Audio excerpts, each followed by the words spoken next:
Hello hello Vivaan, എല്ലാവർക്കും സുഖാണെന്ന് വിശ്വസിക്കുകയാണ്.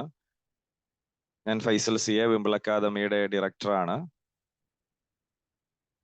വിംബിളിന്റെ കീഴിലായിട്ട് നമ്മൾ സംഘടിപ്പിച്ചു വരുന്ന വ്യത്യസ്തമായിട്ടുള്ള പ്രോഗ്രാമുകളുടെ ഭാഗമായിട്ട്, നോളജുകൾ ഷെയർ ചെയ്യുന്നതിന്റെ ഭാഗമായിട്ട് ഇന്ന് വീണ്ടും നമ്മൾ ഒത്തുകൂടിയിരിക്കുകയാണ്. കഴിഞ്ഞ ദിവസങ്ങളിലൊക്കെ വ്യത്യസ്തമായിട്ടുള്ള വിഷയങ്ങളിൽ നമ്മൾ ഫ്രീ വെബിനാറുമായിട്ട് ബന്ധപ്പെട്ട് നമ്മൾ ഒത്തുകൂടിയിട്ടുണ്ടായിരുന്നു. ഇന്നും വളരെ മനോഹരമായിട്ടുള്ള ഒരു ടോപ്പിക്കുമായി ബന്ധപ്പെട്ട് വീണ്ടും ഒരു ചർച്ച നമ്മളിവിടെ തുടങ്ങി വെക്കുകയാണ്. വിംബിൾ അക്കാദമിയെ സംബന്ധിച്ചിടത്തോളം ഇത്തരത്തിലുള്ള സൗജന്യ വെബിനാറുകൾ നൽകുന്നതിലും അത് ശ്രവിക്കുന്നതിന് വേണ്ടിയിട്ട് ഒത്തിരി ആളുകൾ ജോയിൻ ചെയ്യുന്നതിലുമുള്ള അതിയായ സന്തോഷവും സ്നേഹവും ഒക്കെ ഇത്തരണത്തിൽ അറിയിക്കാൻ ഈ ഒരു സമയം ഉപയോഗപ്പെടുത്തുകയാണ്. കൗൺസിലിംഗ്, സൈക്കോതെറാപ്പി തുടങ്ങിയിട്ടുള്ള വ്യത്യസ്തമായിട്ടുള്ള മേഖലകളിൽ ഏറ്റവും അഫോർഡബിൾ ആയിട്ട് നമ്മൾ പ്രോഗ്രാമുകൾ കണ്ടക്ട് ചെയ്തു വരികയാണ്. സൈക്കോതെറാപ്പികളിൽ തന്നെ വ്യത്യസ്തമായിട്ടുള്ള തെറാപ്പികൾ, CBT, DBT, സൊമാറ്റിക് തെറാപ്പി, അങ്ങനെ തുടങ്ങിയ ഒരുപാട് തെറാപ്പികളും, കൗൺസിലിംഗിലേക്ക് വരുമ്പോൾ geriatric, premarital, child and adolescent, അങ്ങനെ തുടങ്ങിയിട്ട് ഒരുപാട് കൗൺസിലിങ്ങുകളും നമ്മൾ പ്രൊവൈഡ് ചെയ്ത് വരികയാണ്.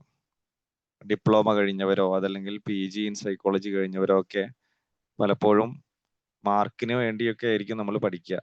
അപ്പൊ ആ സമയത്ത് ചിലപ്പോൾ സൈക്കോതെറാപ്പി എന്താണെന്നോ കൗൺസിലിംഗ് ഒക്കെ ചിലപ്പോൾ ആ ഒരു സമയത്ത് നമ്മുടെ ഇന്റൻഷൻ ഇത് എങ്ങനെയെങ്കിലും ഒന്ന് കഴിഞ്ഞു കിട്ടുക എന്നുള്ളതായിരിക്കുമല്ലോ. അപ്പൊ അതിനുശേഷം പലപ്പോഴും നമ്മുടെ അടുത്തേക്ക് ഒരു ക്ലയന്റ് ഒക്കെ എത്തുമ്പോൾ നമുക്ക് പലപ്പോഴും പ്രയാസങ്ങൾ അനുഭവപ്പെടാറുണ്ട്. അപ്പൊ അതിനെയൊക്കെ ഒന്ന് ഓവർകം ചെയ്യാൻ, അവിടെ ഒരു ഗ്യാപ്പ് ഉള്ളത് നമുക്ക് ഫില്ല് ചെയ്യാൻ നമുക്ക് ഇത്തരത്തിലുള്ള കോഴ്സുകൾ ഏറ്റവും അഫോർഡബിൾ ആയിട്ട് നമുക്ക് യൂസ്ഫുൾ ആകുന്നു എന്നുള്ളതാണ്. ആ തരത്തിൽ നമ്മളുടെ കോഴ്സുകളൊക്കെ ഒത്തിരി പേര് ഏറ്റെടുത്തു, അവർക്ക് അത് യൂസ്ഫുൾ ആയി. അതിന്റെ പേരിലാണ് ഏറ്റവും കൂടുതലായിട്ട് ചേർന്നവർ മറ്റുള്ളവരോട് പറയുന്നു എന്നുള്ളതാണ്. ഞാൻ ചേർന്ന് കഴിഞ്ഞ് കഴിഞ്ഞാൽ ഞാൻ എൻ്റെ സുഹൃത്തുക്കളോട് പറയുന്നു. അങ്ങനെ കൂടുതൽ കൂടുതൽ ആളുകൾ വിംബിളിലേക്ക് ജോയിൻ ചെയ്തു വരുന്നു. അതിന്റെ ഭാഗമായിട്ട് നമ്മൾ ഓഫ്ലൈൻ സെഷനുകൾ നമ്മൾ ആരംഭിച്ചു. Inner child healing, art therapy, psychological case history taking തുടങ്ങിയിട്ടുള്ള ഓഫ്ലൈൻ സെഷനുകളൊക്കെ നമ്മൾ ഇവിടെ തൃശ്ശൂരും കാലിക്കറ്റിലും ഒക്കെ ആയിട്ട് നമ്മൾ സംഘടിപ്പിച്ചു. അടുത്ത ഞായറാഴ്ച ഇവിടെ തൃശ്ശൂർ വെച്ച് റിലാക്സേഷൻ തെറാപ്പിയുടെ ഒരു 1 ഡേ വർക്ക്ഷോപ്പ് നമ്മൾ കണ്ടക്ട് ചെയ്യുന്നു. അതേപോലെ തന്നെ അതിന്റെ അടുത്ത മാസം നമ്മൾ remedial learning disability management course complete ചെയ്തവർക്ക് പ്രാക്ടിക്കൽ എക്സ്പോഷർ എന്നുള്ള രൂപത്തിൽ LD അസസ്മെന്റ് പ്രാക്ടിക്കലായിട്ട് ഫീൽഡ് വിസിറ്റിലൂടെ നമ്മൾ ചെയ്യാൻ രണ്ടാമതായിട്ടാണ് നമ്മൾ നേരത്തെ ചെയ്തിട്ടുണ്ടായിരുന്നു. അതിന്റെ അടുത്ത ഒരു സ്റ്റെപ്പ് നമ്മൾ ഫിസിക്കലായിട്ട് ചെയ്യാൻ ഒരുങ്ങുന്നു. അതേപോലെ തന്നെ അടുത്ത മാസം മുതൽ നമ്മൾ നേരത്തെയൊക്കെ പറഞ്ഞതുപോലെ തന്നെ ഡിപ്ലോമ, PG ഡിപ്ലോമ ഒക്കെ കോഴ്സുകളൊക്കെ ഓരോന്നോരോന്നായിട്ട് നമ്മൾ തുടങ്ങാൻ ആരംഭിക്കുന്നു. ഇന്റേൺഷിപ്പുകൾ നമ്മൾ ആരംഭിക്കുന്നു. അതേപോലെ തന്നെ നമുക്ക് പിന്നെ തൃശ്ശൂർ തന്നെയുള്ള ജനത വെൽനെസ് ഹോസ്പിറ്റലുമായിട്ട് ടൈപ്പ് ചെയ്തുകൊണ്ട് അവിടെ ഒരു സൈക്കോളജി ഡിപ്പാർട്ട്മെന്റ് നമുക്ക് തുടങ്ങാൻ സാധിച്ചിട്ടുണ്ട്. അപ്പൊ അവിടെ കൗൺസിലിംഗ്, സൈക്കോതെറാപ്പി തുടങ്ങിയിട്ടുള്ള ലേണിംഗ് ഡിസബിലിറ്റി മാനേജ്മെന്റുമായിട്ടൊക്കെ ബന്ധപ്പെട്ടുകൊണ്ടുള്ള പ്രോഗ്രാമുകളൊക്കെ നമുക്ക് അവിടെ സംഘടിപ്പിക്കാൻ ഉള്ള ഒരു അനുമതി നമുക്ക് കിട്ടിയിട്ടുണ്ട്. അങ്ങനെ ഇത് പിന്നെ കേവലം നമ്മളുടെ ഒരു ഇനിഷ്യേറ്റീവ് മാത്രമല്ല എന്നുള്ളതാണ്. നമ്മളുടെ സ്റ്റുഡൻസ്, നമ്മളുടെ ഇത്തരത്തിലുള്ള സൈക്കോതെറാപ്പി കൗൺസിലിംഗ് കോഴ്സുകളിലൊക്കെ പങ്കെടുത്തവരുടെ ഇനീഷ്യേറ്റീവ് ആയിരുന്നു ഇതെല്ലാം എന്ന് പറയുമ്പോഴാണ് അതിലും വലിയ സന്തോഷം. കാരണം ഇതിലൊക്കെ കണക്ട് ചെയ്യപ്പെടുന്നത് അല്ലെങ്കിൽ അവരിലേക്കൊക്കെ എത്തിച്ചേരുന്നത് നമ്മളുടെ ഇത്തരത്തിലുള്ള കോഴ്സുകളിൽ പങ്കെടുത്തവര് അവര് നമ്മളെ ഇൻട്രൊഡ്യൂസ് ചെയ്യുമ്പോഴും അവർക്ക് വിംബിളിന്റെ ഭാഗമായിട്ട് നിൽക്കണം എന്ന ഒരു താല്പര്യം ഉള്ളത് കൊണ്ടുമാണ് പലപ്പോഴും നമുക്ക് ഇത്തരത്തിലുള്ള വഴികൾ തുറന്നു കിട്ടുന്നത്. അപ്പൊ തീർച്ചയായിട്ടും അതിലുള്ള സന്തോഷം ഇവിടെ അറിയിക്കുകയാണ്. അപ്പോൾ നമ്മളെല്ലാവരും ഒരുമിച്ച് നിൽക്കുക. നമ്മളുടെ മനോഹരമായിട്ടുള്ള ഒരു ജേണിയിൽ നമുക്ക് എത്തിപ്പെടാൻ പറ്റുന്ന സ്ഥലങ്ങളിലൊക്കെ നമുക്ക് എത്തിപ്പെട്ടുകൊണ്ട് മാനസിക ആരോഗ്യ മേഖലയിൽ നമുക്ക് എന്താണോ നിർവഹിക്കാൻ സാധിക്കുന്നത്, ഒരാളുടെ മുഖത്ത് ഒരു ചിരി വിടർത്താൻ നമുക്ക് ഓരോരുത്തർക്കും സാധിക്കുന്നുണ്ടെങ്കിൽ അതൊരു വലിയ പുണ്യമാണ്, സുഹൃതമാണ് എന്ന് നമ്മൾ തിരിച്ചറിഞ്ഞുകൊണ്ട് നമുക്ക് മുന്നോട്ട് പോകാൻ സാധിക്കുന്നുണ്ടെങ്കിൽ അതൊരു വലിയ കാര്യമാണ്. അപ്പോൾ ആ രീതിയിൽ നമുക്ക് ഒരുമിച്ച് തന്നെ മുന്നോട്ട് പോകാം. ഇന്നത്തെ സെഷൻ ഇവിടെ ആരംഭിക്കുകയാണ്. നമ്മുടെ സെഷൻ ലീഡ് ചെയ്യുന്ന നമ്മുടെ ബഹുമാനിയായിട്ടുള്ള ഫാക്കൽറ്റി സ്നേഹ മാം ഈ ഒരു പ്ലാറ്റ്ഫോമിൽ സുപരിചിതയാണ്. നേരത്തെ വെബിനാറുകൾ കണ്ടക്ട് ചെയ്തിട്ടുണ്ട്, കോഴ്സുകൾ കണ്ടക്ട് ചെയ്തിട്ടുണ്ട്. മാമിന്റെ ചൈൽഡ് ആൻഡ് അഡോളസെന്റ് കൗൺസിലിംഗ് എന്നുള്ള ഒരു 5 days വർക്ക്ഷോപ്പിന്റെ സെക്കൻഡ് ബാച്ച് 28-ാം തീയതി മുതൽ 5 ദിവസം ആരംഭിക്കാനിരിക്കുന്നു. അതിന്റെ അഡ്മിഷൻ ഓൺഗോയിങ് ആണ്. കഴിഞ്ഞ ബാച്ചിൽ നമുക്ക് ഏകദേശം ഒരു 40-50 അബവ് അഡ്മിഷൻസ് കഴിഞ്ഞ ബാച്ചിൽ നമുക്ക് ഉണ്ടായിരുന്നു. വളരെ മനോഹരമായ ഫീഡ്ബാക്ക് ആയിരുന്നു. വിശേഷിച്ചും ഇന്നത്തെ കാലത്ത് നമുക്ക് എല്ലാവർക്കും അറിയാവുന്ന പോലെ തന്നെ ചൈൽഡ് ആൻഡ് അഡോളസെന്റ് എന്ന് പറയുന്നത് വളരെ ഏറ്റവും കൂടുതൽ കേസുകൾ നമുക്ക് വരുന്ന ഒരു ഏരിയയാണ്. അപ്പോൾ അത്തരം മേഖലയിൽ അവരുടെ ഡെവലപ്മെന്റൽ സ്റ്റേജുകൾ, സൈക്കോപാത്തോളജികൾ, ഡയഗ്നോസിസ് എങ്ങനെ ചെയ്യണം, അസസ്മെന്റ് എങ്ങനെ എടുക്കണം, എങ്ങനെ തെറാപ്പികൾ കൊടുക്കണം എന്നുള്ളത് ഒരു 5 days കൊണ്ട് മാം അതിന്റെ പിന്നെ മനോഹരമായി തന്നെ ആ ഒരു ക്ലാസ്സുകൾ ഡീൽ ചെയ്തിട്ടുണ്ട് കഴിഞ്ഞ ബാച്ചിൽ. അപ്പോൾ താല്പര്യപ്പെടുന്നവർ അതിലേക്ക് ജോയിൻ ചെയ്യാം. മാം കൺസൾട്ടന്റ് സൈക്കോളജിസ്റ്റ് ആണ്, അഡോളസെന്റ് കൗൺസിലർ ആണ്, അതേപോലെ തന്നെ ഓൺലൈൻ ട്യൂട്ടർ ആണ്. ഇഗ്നോയുടെ ഒക്കെ പാർട്ടിസിപ്പൻസ് ആണെങ്കിൽ മാമിനെ പരിചയപ്പെടുത്തേണ്ട ആവശ്യമില്ല, കാരണം അവിടെയൊക്കെ വളരെ സജീവമായിട്ട് ഇടപെടുന്ന ഒരാളാണ്. അപ്പോൾ മാമിനെ ഈ ഒരു വിംബിളിന്റെ ഭാഗമായിട്ട് പിന്നെ ഇത്തരത്തിലുള്ള ക്ലാസ്സുകൾ നയിക്കാനും കോഴ്സുകൾ കണ്ടക്ട് ചെയ്യാനും ഒക്കെ വിംബിളിനെ ലഭിച്ചതിൽ അതിയായ സന്തോഷമുണ്ട് എന്ന് ഈ ഒരു സമയത്ത് അറിയിക്കുകയാണ്. അപ്പോൾ ഇന്ന് നമ്മൾ ഡിസ്കസ് ചെയ്യുന്ന ടോപ്പിക് എന്ന് പറയുന്നത് cognitive calm and mindfulness approach എന്നുള്ളതാണ്. ആ ടോപ്പിക്കുമായി ബന്ധപ്പെട്ടുകൊണ്ട് മാം വളരെ ഡീറ്റെയിൽ ആയിട്ട് ആ ഒരു സമയപരിമിതിക്കുള്ളിൽ നിന്നുകൊണ്ട് നിങ്ങളോട് സംസാരിക്കും. അപ്പോൾ ഈ ഒരു സെഷനിലേക്ക് എത്തിച്ചേർന്നിട്ടുള്ള പ്രിയപ്പെട്ട എല്ലാ പാർട്ടിസിപ്പൻസിനും സന്തോഷവും സ്നേഹവും അറിയിച്ചുകൊണ്ട് ഈ ഒരു സെഷനിലേക്ക് ഞാൻ ഹാർദമായി സ്വാഗതം ചെയ്യുന്നു. അതേപോലെ തന്നെ ഈ ഒരു സെഷൻ ലീഡ് ചെയ്യുന്നതിന് വേണ്ടിയിട്ട് സ്നേഹ മാമിനെ വളരെ സ്നേഹത്തോടെ ഞാൻ ഇൻവൈറ്റ് ചെയ്യുന്നു. Thank you so much. Thank you sir. First of all okay, എന്തൊക്കെയാണ് വിശേഷം? കുറെ പരിചയമുള്ള ആളുകളെയൊക്കെ കാണുന്നുണ്ട്. എല്ലാവരും സുഖമായിട്ടിരിക്കുന്നു.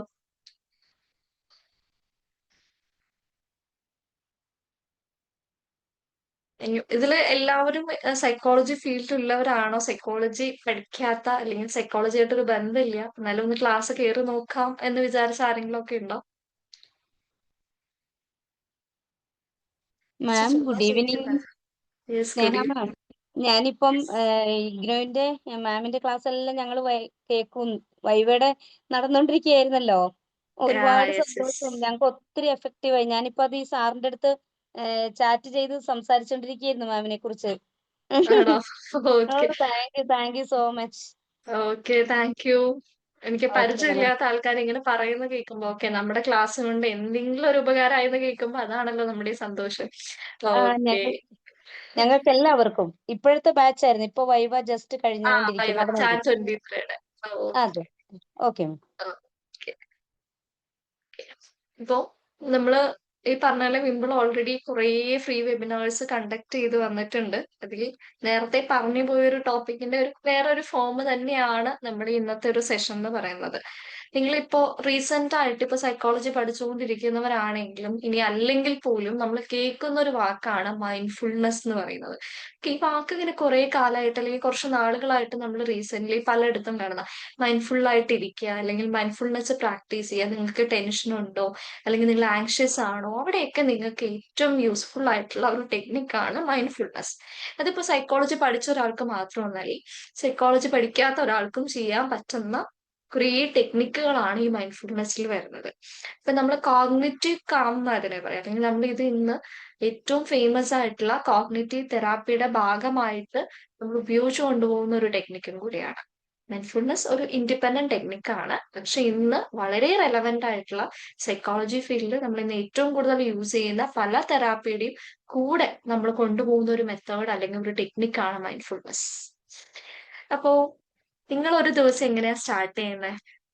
ഇപ്പൊ വർക്ക് ചെയ്യുന്നവരാണെങ്കിലും അല്ലെങ്കിൽ വീട്ടിലുള്ളവരാണെങ്കിലും ഒന്ന് ജസ്റ്റ് ഒന്ന് ആലോചിച്ച് നോക്കിയേ, നിങ്ങളുടെ ഒരു ഡേ എങ്ങനെയാണ് സ്റ്റാർട്ട് ചെയ്യുന്നത്?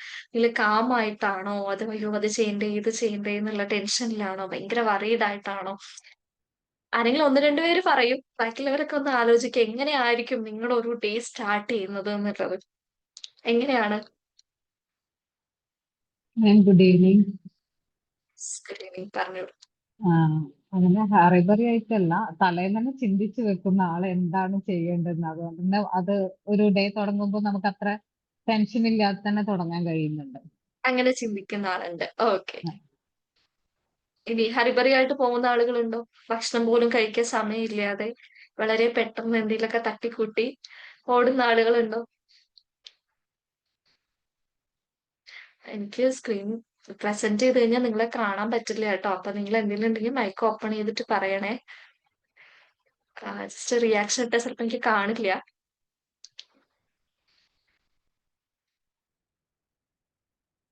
റെസ്പോൺസ് ഒന്നുമില്ല. സ്വയം ആലോചിക്കുന്നേ ഉള്ളൂ. ഓക്കെ. മൈൻഡ്ഫുൾനെസ് എന്ന് പറഞ്ഞാൽ ഇപ്പൊ ഞാൻ ഒരു സമയം വരെ പോയിക്കൊണ്ടിരുന്ന ഇങ്ങനെ ഹരിബറി ആയിട്ട് പോയിക്കൊണ്ടിരുന്ന ഒരാളാണ്. ഇപ്പൊ ഞാൻ മാത്രമല്ല, ഞാൻ ഇങ്ങനെ സംസാരിക്കുന്ന സമയത്ത് പലരും നമ്മളോട് പറയുന്ന കാര്യമാണ്, എനിക്ക് എപ്പോഴും ടെൻഷനാണ്, കഴിഞ്ഞ ദിവസത്തെ പറ്റി ആലോചിച്ചിട്ട്, ഇനി നാളെ എന്താവും ആലോചിച്ചിട്ട്, ചെയ്യുന്ന ഒരു കാര്യത്തിലും എനിക്ക് ഫോക്കസ് കിട്ടുന്നില്ല, എനിക്ക് മാനേജ് ചെയ്യാൻ പറ്റില്ല. ഞാൻ പോകുന്നുണ്ട്, ചെയ്യുന്നുണ്ട്, ഓടിപ്പിടിച്ച് എന്തൊക്കെയോ ചെയ്യുന്നുണ്ട്, പക്ഷെ എനിക്ക് ഒന്നും എൻജോയ് ചെയ്യാൻ പറ്റുന്നില്ല. ഇങ്ങനെയുള്ള കുറേ പരാതികൾ നമ്മൾ കേൾക്കാറുണ്ട്, അല്ലെങ്കിൽ നമുക്ക് തന്നെ പലപ്പോഴും തോന്നിയിട്ടുണ്ട്. എന്തൊക്കെയോ ചെയ്തു പോകുന്നു എന്നല്ലാതെ നമ്മുടെ ലൈഫ് ഫുള്ളി ആയിട്ട് ജീവിക്കുന്നില്ല എന്നൊക്കെ നമുക്ക് പലപ്പോഴും തോന്നുന്ന ഒരു കാര്യമാണ്. അപ്പൊ അതിൽ നിന്നൊക്കെ നമ്മളെ ഒന്ന് ബെറ്റർ ആക്കാൻ വേണ്ടിയിട്ട്, അല്ലെങ്കിൽ അത്തരം തോട്ട്സ് ഒക്കെ ഒഴിവാക്കാൻ വേണ്ടിയിട്ട് നമ്മളെ സഹായിക്കുന്ന വളരെ സിമ്പിളും അതേപോലെ നല്ല എഫക്റ്റീവ് ആയിട്ടുള്ള ഒരു മെത്തേഡാണ് മൈൻഡ്ഫുൾനെസ്. മൈൻഡ്ഫുൾനെസ് എന്ന് പറഞ്ഞു കഴിഞ്ഞാൽ നമ്മുടെ ഒരു ലൈഫിൽ നമ്മൾ എന്തൊരു കാര്യം ചെയ്യുകയാണെങ്കിലും അതിൽ കംപ്ലീറ്റ് അറ്റൻഷൻ കൊടുക്കുക. അത് നിങ്ങൾ ഒരു ബുക്ക് വായിക്കുന്നതായിക്കോട്ടെ, ചുമ്മാ വീട്ടിലുള്ള വസ്തുക്കളിലോട്ട് ഒന്ന് നോക്കുന്നതായിക്കോട്ടെ, ഒന്ന് നടക്കാൻ പോകുന്നതായിക്കോട്ടെ, എന്ത് വളരെ ചെറിയൊരു ടാസ്ക് ആണെങ്കിലും ആ ചെയ്യുന്ന ഒരു ടാസ്കിലോട്ട്, അല്ലെങ്കിൽ ആ ഒരു പ്രസന്റ് മൊമെന്റിലോട്ട് കംപ്ലീറ്റ് അവയർനെസ് കൊടുക്കുക. ഫുള്ളി അതിൽ പ്രസന്റ് ആയിട്ട് ഇരിക്കുക എന്നുള്ളതാണ് മൈൻഡ്ഫുൾനെസ് എന്ന് പറയുന്നത്. ഇത് എന്താവുന്നോ, ഇതിന് എന്ത് സംഭവിക്കുന്നോ ഒന്നും വറി ചെയ്യാതെ മാക്സിമം ചെയ്യുന്ന ഒരു മൊമെന്റിൽ മാത്രം അറ്റൻഷൻ, നമ്മുടെ മുഴുവൻ അറ്റൻഷനും കൊടുത്ത് ചെയ്യുന്നതിനെയാണ് നമ്മൾ മൈൻഡ്ഫുൾനെസ് എന്ന് പറയാം. It is paying full amount of attention to the present moment. ഒരു ജഡ്ജ്മെന്റും ഇല്ലാതെ, ഒന്നിനെ പറ്റിയും ചിന്തിക്കാതെ നമ്മൾ ആ ഒരു കാര്യത്തിലിരിക്കുക. അത് എല്ലാവർക്കും അത്ര എളുപ്പമുള്ള കാര്യമായിരിക്കില്ല. ഇപ്പൊ വർക്കും സ്ട്രെസ്സും ഒക്കെ വരുന്ന സമയത്ത് നമ്മളിപ്പോ എന്തെങ്കിലുമൊക്കെ ചെയ്യുമ്പോൾ പോലും, ഈവൻ ചില ആൾക്കാർ പറഞ്ഞ ക്ലാസ്സിലൊക്കെ ഇരുന്നു പക്ഷെ എന്റെ തോട്ടൊക്കെ എവിടെയോ പോയി എന്നുള്ളത്. ഇപ്പൊ നമ്മൾ ഒരു ക്ലാസ്സിൽ ഇരിക്കുകയാണെങ്കിൽ പോലും അതിൽ കംപ്ലീറ്റ് അറ്റൻഷൻ കൊടുക്കാൻ പറ്റാതെ നമ്മുടെ മൈൻഡൊക്കെ ഇങ്ങോട്ടൊക്കെയോ പോവാറുണ്ട്. അപ്പൊ അതൊക്കെ മാറ്റിയെടുത്തുകൊണ്ട് ആ ചെയ്യുന്ന പ്രവൃത്തി എന്താണോ, ചെയ്യുന്ന ഒരു ആക്ടിവിറ്റി എന്താണോ, അതിൽ കംപ്ലീറ്റ് അറ്റൻഷൻ കൊടുക്കാൻ പറ്റാന്നുള്ളതാണ് മൈൻഡ്ഫുൾനെസിന്റെ പ്രത്യേകത. അതിനെയാണ് മൈൻഡ്ഫുൾനെസ് എന്ന് പറയുന്നത്. ഇത് എത്ര എളുപ്പമാണോ ചോദിച്ചാൽ എല്ലാ ആളുകൾക്കും അത്ര എളുപ്പമല്ല. ഇപ്പൊ ഈ മൈൻഡ്ഫുൾനെസ് എവിടെന്നാ വന്നത്? ഇത് പുതിയൊരു ടോപ്പിക് ആണോ എന്ന് ചോദിച്ചാല് അല്ല. ഇപ്പൊ നമ്മുടെ ഒരു ഇന്ത്യൻ കൾച്ചറിന്റെ ഒരു ഭാഗം എടുത്തു കഴിഞ്ഞാല്, നമ്മുടെ റിലീജിയസ് ആയിട്ടുള്ള കാര്യങ്ങളിലായാലും അതിലെ ബുദ്ധിസ്റ്റ് ട്രഡീഷൻസിലൊക്കെ ആയാലും പണ്ട് തൊട്ടേ പറയുന്ന ഒരു കാര്യമാണ് മൈൻഡ്ഫുൾ ആയിട്ടിരിക്കുക, മൈൻഡ്ഫുൾ മെഡിറ്റേഷൻ എന്ന് പറയും. മൈൻഡ്ഫുൾ മെഡിറ്റേറ്റഡ് ആയിട്ട് ഇരിക്കുക എന്നൊക്കെ പറയുന്ന കാര്യങ്ങൾ പണ്ട് തൊട്ടേ ഉള്ളതാണ്. നമ്മുടെ ഒരു ഏഷ്യൻ കൾച്ചറിന്റെ ഒരു ഭാഗമാണ് ഈ ശരിക്കും പറഞ്ഞാല് ഈ മൈൻഡ്ഫുൾനെസ് എന്ന് പറയുന്നത്. പക്ഷെ ഇത് എപ്പോഴാണ് നമ്മളൊക്കെ ശ്രദ്ധിക്കാൻ തുടങ്ങിയത്? ഈ ഒരു 20ാം നൂറ്റാണ്ടിൽ എത്തിയപ്പോഴാണ്. ഇപ്പോഴാണ് വെസ്റ്റേണേഴ്സ് അവരുടെ സൈക്കോളജിയിലോട്ട്, അല്ലെങ്കിൽ ഈ തെറാപ്പിയിലോട്ടായാലും കാര്യങ്ങൾക്കായാലും ഈ മൈൻഡ്ഫുൾനെസ്സിനെ ഇന്റഗ്രേറ്റ് ചെയ്തത്.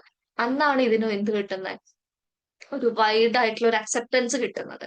ഇത് മോഡേൺ തെറാപ്പി ആണോ? അല്ല. പണ്ട് തൊട്ടേ ഉള്ള തെറാപ്പി, അല്ലെങ്കിൽ ഒരു ടെക്നിക്കാണ്. നമ്മൾ ഒരുപാട് കാലങ്ങളായിട്ട് പാരമ്പര്യമായിട്ട്, അല്ലെങ്കിൽ നമ്മുടെ ഒരു കൾച്ചറിന്റെ ഭാഗമായിട്ട് കൊണ്ടുപോയിട്ടുള്ള ഒരു കാര്യമാണ്. പക്ഷെ അത് ഇവോൾവ് ചെയ്ത് വന്ന് ഇന്നൊരു മെന്റൽ ഹെൽത്ത് മേഖലയിൽ നമ്മൾ അത് ഉപയോഗിക്കാൻ തുടങ്ങിയിട്ട് വെറും കുറച്ചു നൂറ്റാണ്ട്, ലാസ്റ്റ് സെഞ്ചുറി, ഈ 20th സെഞ്ചുറിയുടെ ലേറ്റ് ഏറ്റവും എൻഡിലോട്ടാണ് നമ്മൾ അതിന്റെ ഒരു ഇമ്പോർട്ടൻസ് വന്നു തുടങ്ങിയത്. അപ്പൊ എന്താണ് ഈ മൈൻഡ്ഫുൾനെസ് ചെയ്താലുള്ള ഗുണം? ഇപ്പൊ തന്നെ ഞാൻ പറഞ്ഞിരുന്നു നിങ്ങളോട്, മൈൻഡ്ഫുൾ ആയിട്ട് ഇരിക്കാൻ, ചെയ്യുന്ന കാര്യത്തിൽ അത്രയും കോൺസെൻട്രേറ്റ് ചെയ്ത് ഇരിക്കാൻ പറ്റാന്ന് പറഞ്ഞാല്, ഒന്ന്, നമ്മുടെ മെന്റൽ ഹെൽത്ത് നന്നായിട്ട് ഇമ്പ്രൂവ് ആവും. നമ്മുടെ ഇപ്പൊ ആൻസൈറ്റി ആയിക്കോട്ടെ, ഡിപ്രഷൻ ആയിക്കോട്ടെ, നിങ്ങൾക്ക് മൂഡ് ഫ്ലക്ച്വേഷൻസ് ഉണ്ട്, മൂഡ് സ്വിങ്സ് ഉണ്ട്, മൂഡ് ഡിസോർഡേഴ്സ് ഉണ്ട്, ഇതെല്ലാം ഇമ്പ്രൂവ് ചെയ്യാനായിട്ട് മൈൻഡ്ഫുൾനെസ്സിന് പറ്റും. നിങ്ങൾ വർക്കിൽ സ്ട്രെസ്ഡ് ആണോ, വീട്ടിലെ കാര്യങ്ങളിൽ സ്ട്രെസ്ഡ് ആണോ, ഇത്തരം സ്ട്രെസ്സുകളൊക്കെ മാറ്റി നിങ്ങളെ കാമാക്കി വെക്കാനായിട്ട് എന്തിനു സഹായിക്കും? ഈ പറഞ്ഞ മൈൻഡ്ഫുൾനെസ് സഹായിക്കും. അത് മാത്രമല്ല, ഇനി ഫിസിക്കലി ഇതുകൊണ്ടുള്ള ഗുണം എന്താ? ഒന്ന്, നമ്മുടെ സ്ലീപ്പ്. പലർക്കും ഉള്ള ഒരു പ്രശ്നമാണല്ലേ ഉറക്കമില്ലായ്മ. അപ്പൊ നമ്മുടെ സ്ലീപ്പ് ക്വാളിറ്റി ഇംപ്രൂവ് ചെയ്യാനായിട്ടും നമ്മുടെ ബ്ലഡ് പ്രഷർ കുറയ്ക്കാൻ വേണ്ടിയിട്ടായാലും എല്ലാം നമ്മളെ സഹായിക്കുന്ന ഒന്നാണ്. ഇനി ഇത് മാത്രമല്ല, ഫോക്കസ് കിട്ടുന്നില്ല, അറ്റൻഷൻ കിട്ടുന്നില്ല, കോൺസെൻട്രേഷൻ കിട്ടുന്നില്ല. പ്രത്യേകിച്ചും കുട്ടികളാണല്ലേ നമ്മളോട് ഇത് എപ്പോഴും പറയാം. സ്കൂളിലൊക്കെ പഠിക്കുന്നത്, ഇപ്പൊ ഞാനൊരു ടീച്ചറാണ്. ഇപ്പൊ എന്റെ അടുത്ത് പിള്ളേർ പറയും, ടീച്ചറെ ഞങ്ങൾക്ക് ശ്രദ്ധിക്കാൻ പറ്റുന്നില്ല, അല്ലെങ്കിൽ ടീച്ചറെ എനിക്ക് ഓർമ്മ വരുന്നില്ല എന്നൊക്കെയുള്ള പരാതികൾ നമ്മൾ സ്ഥിരം കേൾക്കുന്ന. അതിപ്പോ കുട്ടികൾക്ക് മാത്രമല്ല, അഡൽസിനായാലും. അപ്പൊ അവിടെ നമ്മുടെ കോഗ്നിറ്റീവ് ആയിട്ടുള്ള കാര്യങ്ങളൊക്കെ, അതായത് അറ്റൻഷൻ, കോൺസെൻട്രേഷൻ, മെമ്മറി തുടങ്ങിയിട്ടുള്ള എല്ലാ കാര്യങ്ങളും ഇംപ്രൂവ് ചെയ്യാനും നമുക്ക് കാര്യങ്ങൾ ഓർത്ത് വെക്കാൻ, ബെറ്റർ ആയിട്ട് ഓർത്ത് വെക്കാനും ഒക്കെ എന്ത് സഹായിക്കും? ഈ പറഞ്ഞ മൈൻഡ്ഫുൾനെസ് സഹായിക്കും. ചുരുക്കി പറഞ്ഞാല് നമ്മുടെ മെന്റൽ, ഫിസിക്കൽ ഹെൽത്തിൽ കംപ്ലീറ്റ് ആയിട്ടും ഒരു മാറ്റം കൊണ്ടുവരാനായിട്ട് മൈൻഡ്ഫുൾനെസ് സഹായിക്കും എന്നുള്ളതാണ്. എന്നാൽ അത് ഒറ്റയടിക്കല്ല, പക്ഷെ സ്റ്റെപ്പ് ബൈ സ്റ്റെപ്പ് ആയിട്ട് നല്ലൊരു ഇമ്പ്രൂവ്മെന്റ് ഉണ്ടാക്കാനായിട്ട് പറ്റും. നമ്മുടെ മൂഡും ഇതൊക്കെ ഇമ്പ്രൂവ് ആകുമ്പോൾ അവിടെ ഒരേപോലെ മാറ്റം വരുന്നത് നമ്മുടെ റിലേഷൻഷിപ്പിലും കൂടിയാണ്. അത് നമ്മളിവിടെ എടുത്തു പറയേണ്ട കാര്യമില്ല, അവിടെ ഓൾറെഡി അണ്ടർസ്റ്റുഡ് ആണ്.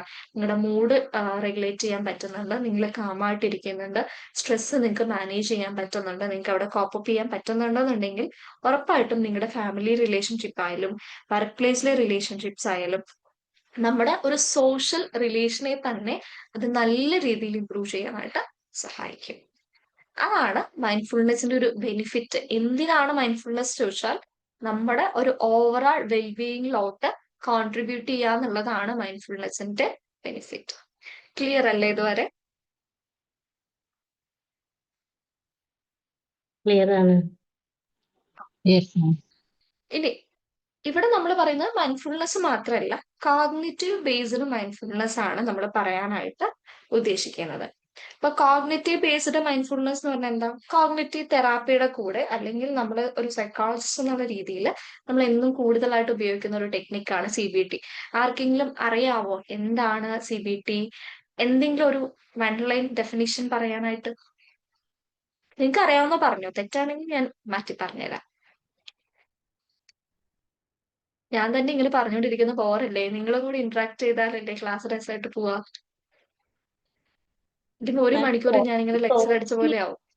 തോട്ട്സിനെയൊക്കെ മാറ്റി വിട്ടുകൊണ്ട് ബിഹേവിയറൽ ചേഞ്ചസ് വരുത്തുന്ന ഒരു ആണോ? മെത്തേഡ്. ആ, അതെ.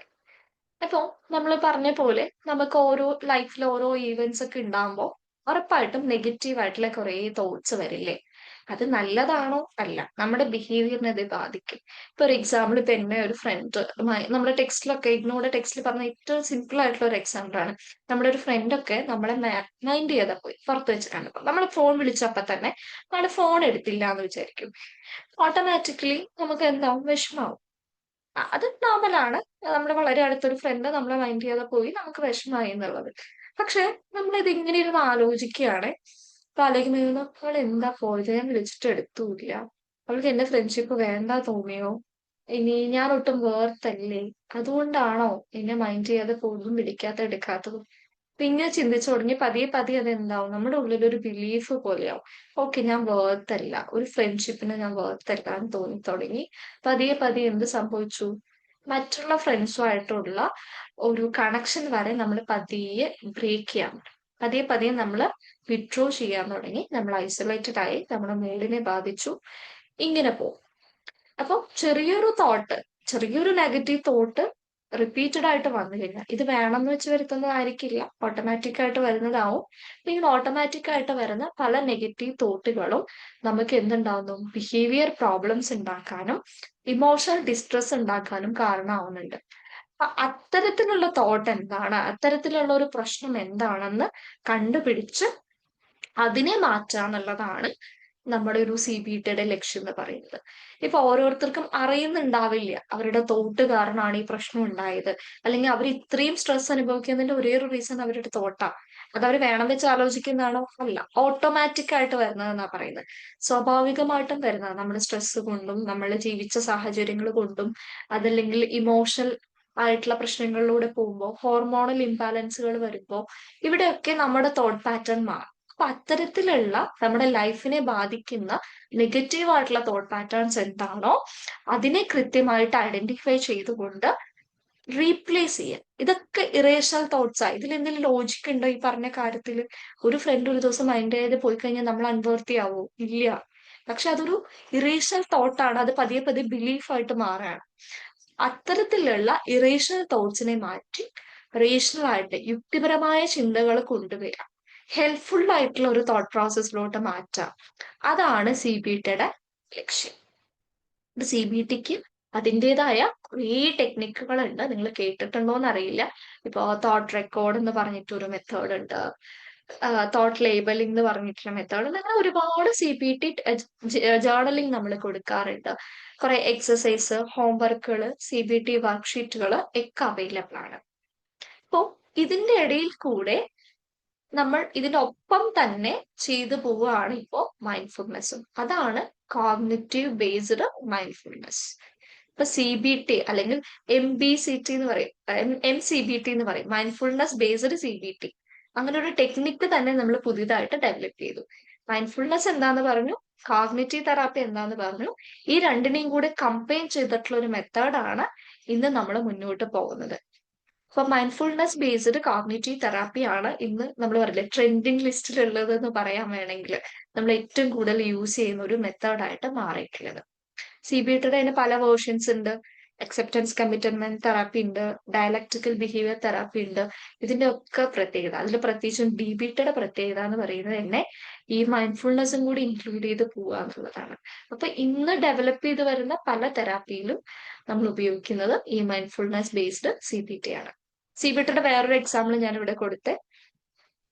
ഞാൻ ഫെയിലിയർ ആണെന്ന് തോന്നുമ്പോൾ ഒരു CBT സൈക്കോളജിസ്റ്റ് അവരോട് ചോദിക്കേണ്ട ചോദ്യങ്ങൾ, അല്ലെങ്കിൽ അവര് തന്നെ റീതിങ്ക് ചെയ്യേണ്ട ചോദ്യങ്ങൾ, ഇത് ശരിയാണോ, ഐ ആം ഫെയിലിയർ എന്ന് ഞാൻ പറയുകയാണെങ്കിൽ അതിന് എന്തൊക്കെ എവിഡൻസ് ഉണ്ട്, അതിനെ സപ്പോർട്ട് ചെയ്യുന്ന എന്തൊക്കെ എവിഡൻസ് ഉണ്ട്, അതിനെതിരെ നിൽക്കുന്നത് എന്തൊക്കെയാണ്, കുറച്ചും കൂടെ ബാലൻസ്ഡ് ആയിട്ടുള്ള ഒരു തോട്ട് വരാൻ സാധ്യതയുണ്ടോ, ഞാൻ എന്തെങ്കിലും ലൈഫിൽ അച്ചീവ് ചെയ്തിട്ടുണ്ടോ, ഈ ഒരു രീതിയിൽ നമ്മൾ ചിന്തിക്കാൻ പ്രേരിപ്പിക്കുന്നത് CBT ആണ്. ഞാൻ പറഞ്ഞു combination mindfulness based cognitive therapy MBCT എന്ന് പറയുന്നത് കോഗ്നിറ്റീവ് തെറാപ്പിയും മൈൻഡ്ഫുൾനെസ് ടെക്നിക്കും കൂടെ ഒന്നിച്ചു കൊണ്ടുവരാനുള്ളതാണ്. ഇപ്പൊ നമ്മുടെ ലൈഫിൽ കുറെ കാര്യങ്ങൾ ഉണ്ടാവും, അതെന്താണോ അത് അക്സെപ്റ്റ് ചെയ്യാനും പ്രസന്റ് ലൈഫിൽ ഫോക്കസ് ചെയ്യാനും നമ്മുടെ നെഗറ്റീവ് ആയിട്ടുള്ള തോട്ട് പാറ്റേൺസ് മാറ്റാനും ഒക്കെ ഇത് സഹായിക്കും. അപ്പൊ എന്തിനൊക്കെ സഹായിക്കുന്നത് ഞാൻ പോയിന്റ് ആയിട്ട് കൊടുത്തിട്ടുണ്ട്. ഒന്ന് നമ്മുടെ നെഗറ്റീവ് തോട്ട്സ് മാറ്റാൻ, നമ്മളിപ്പോ കടന്നു പോകുന്ന പല മെന്റൽ ഈവൻസും പല തോട്ട്സും അത് കൃത്യമായിട്ട് അക്സെപ്റ്റ് ചെയ്യാൻ, അനലൈസ് ചെയ്യാൻ, റീഫ്രെയിം ചെയ്യാൻ.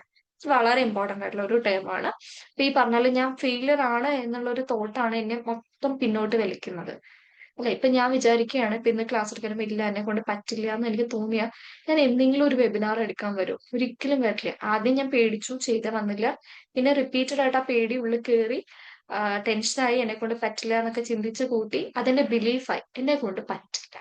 ഒരു വിഭാഗം ആളുകളെ ഹാൻഡിൽ ചെയ്തൊരു ക്ലാസ് എടുക്കാൻ എനിക്ക് പറ്റില്ല എന്നൊരു തോട്ട് വന്ന് അതൊരു ബിലീഫ് സിസ്റ്റമായിട്ട് മാറിക്കഴിഞ്ഞാല് പിന്നെ അവിടെ എനിക്ക് മൂവ് ഓൺ ചെയ്യാൻ പറ്റില്ല.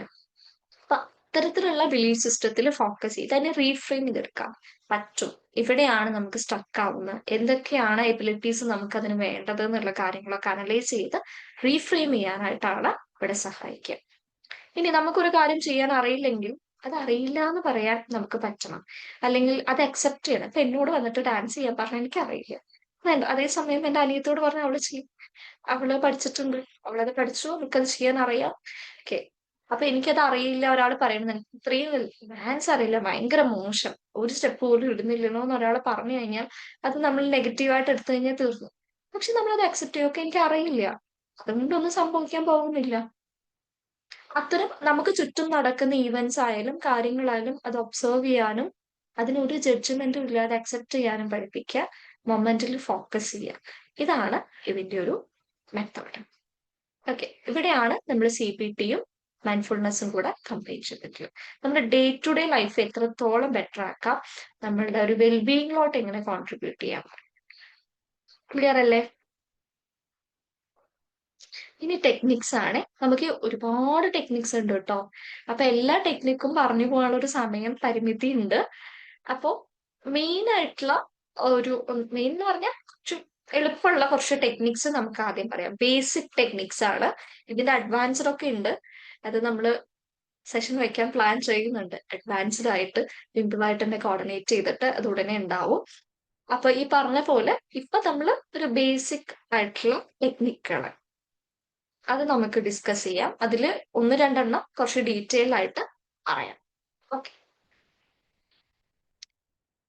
ഇപ്പോ നമ്മള് ബോഡി സ്കാൻ എന്ന് കേട്ടിട്ടുണ്ടോ ആരെങ്കിലും? നമ്മുടെ ഒരു റിലാക്സേഷൻ ടെക്നിക്കാണ്. കേട്ടിട്ടുണ്ടോ? കേട്ടിട്ടുണ്ട്. കേട്ടിട്ടുണ്ട്. ഇതൊരു മൈൻഡ്ഫുൾനെസ് മെഡിറ്റേഷൻ ആണ്. ഇപ്പൊ നമ്മൾ റിലാക്സേഷൻ ടെക്നിക്കായിട്ട് ഉപയോഗിക്കുന്ന ഒന്നാണ് മൈൻഡ്ഫുൾനെസ് മെഡിറ്റേഷൻ.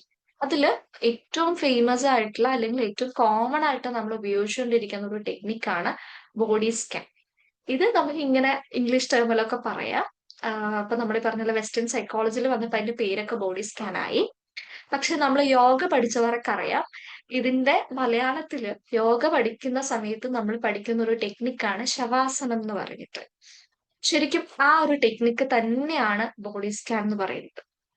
അപ്പൊ നിങ്ങൾക്ക് അത് കേൾക്കുമ്പോൾ മനസ്സിലാവും. ഇത് നമ്മൾ എങ്ങനെ ചെയ്യാന്ന് വെച്ച് കഴിഞ്ഞാൽ നമ്മൾ എവിടെയെങ്കിലും വളരെ, ഞാൻ പെട്ടെന്ന് പറഞ്ഞു പോവാണ്, ഇത് പക്ഷെ വളരെ ടൈം എടുത്ത് ഒരു ഹാഫ് ആൻ അവറോളം എടുത്ത് ചെയ്യുന്ന ഒരു പ്രോസസ്സാണ്. നമ്മുടെ ഒരു ടൈം പീരീഡ് കൊണ്ട് ഞാൻ സ്റ്റെപ്പ് മാത്രം പറഞ്ഞു പോവാണ്. ഓക്കെ. അപ്പൊ ബോഡി സ്കാൻ എന്ന് പറയുമ്പോഴേക്കും നമ്മുടെ ഹെഡ് ടു ടോ നമ്മുടെ ബോഡിയിലുള്ള ഓരോ സെൻസേഷനിലും അറ്റൻഷൻ കൊടുത്ത് ബ്രീത്തിങ് എക്സസൈസ് ചെയ്യാന്നുള്ളതാണ് ബോഡി സ്കാൻ എന്ന് പറയുന്നത്. അപ്പൊ അതിന് നമ്മൾ ആദ്യം ചെയ്യുക, ശ്രദ്ധിച്ച് കേൾക്കണേ, ഞാൻ ഇവിടെ അത് ഡീറ്റെയിൽ ആയിട്ട് താഴെ വരുന്നുണ്ട്, നല്ലൊന്ന് പറഞ്ഞു പോവാം. ഇപ്പൊ ബോഡി സ്കാൻ ചെയ്യുമ്പോഴേക്കും നമ്മൾ എന്താ ചെയ്യേണ്ടത്? ഒരു വളരെ കംഫർട്ടബിൾ ആയിട്ടുള്ള ഒരു സ്പേസിൽ ഇരിക്കുക. കിടക്കുകയാണെങ്കിൽ അത്രയും നല്ലത്. നീണ്ടു നിവർന്ന് കിടക്കുക എന്ന് പറയില്ലേ, അങ്ങനെ കിടക്കാൻ പറ്റുവാണെങ്കിൽ അത്രയും നല്ലത്. നിങ്ങൾക്ക് അതിന് പറ്റാത്തൊരു സിറ്റുവേഷൻ ആണെങ്കിൽ നിങ്ങൾക്ക് എന്ത് ചെയ്യാം? ഒരു ചെയറിൽ ഇരിക്കുക, കാല് തറയിൽ ടച്ച് ചെയ്യണേ, വളരെ സ്ട്രെയിറ്റ് ആയിട്ട് കാല് തറയിൽ ടച്ച് ചെയ്തുകൊണ്ട് നിങ്ങൾ ഇരിക്കുക. കണ്ണടച്ചിരിക്കുക. കണ്ണടച്ചിരുന്നിട്ട് നമ്മൾ ആ ചെയ്യാൻ പോകുന്നത് ബ്രീത്തിങ് എക്സസൈസും അതേപോലെ നമ്മുടെ ബോഡിയിലോട്ട് നമ്മുടെ ഓരോ അറ്റൻഷൻ പതിയെ പതിയെ അറ്റൻഷൻ കൊണ്ടുവരിക എന്നുള്ളതാണ്. അപ്പൊ ഇവിടെ നമ്മൾ ചെയ്യുക, കണ്ണടച്ചിരിക്കും. നമ്മൾ ആദ്യം ചെയ്യുക, ബ്രീത്ത് എടുക്കുക, ഇൻഹേല് ചെയ്യുക, കണ്ണടച്ച് വളരെ വളരെ സ്ലോ ആയിട്ട് ഇൻഹേല് ചെയ്യുക, എക്സേൽ ചെയ്യുക ആദ്യം. അതിനുശേഷം വീണ്ടും നമ്മൾ ഓരോ ശ്വാസം എടുക്കുമ്പോഴും നമ്മൾ ആദ്യം നമ്മുടെ നെറ്റിയിൽ ഫോക്കസ് ചെയ്യാം.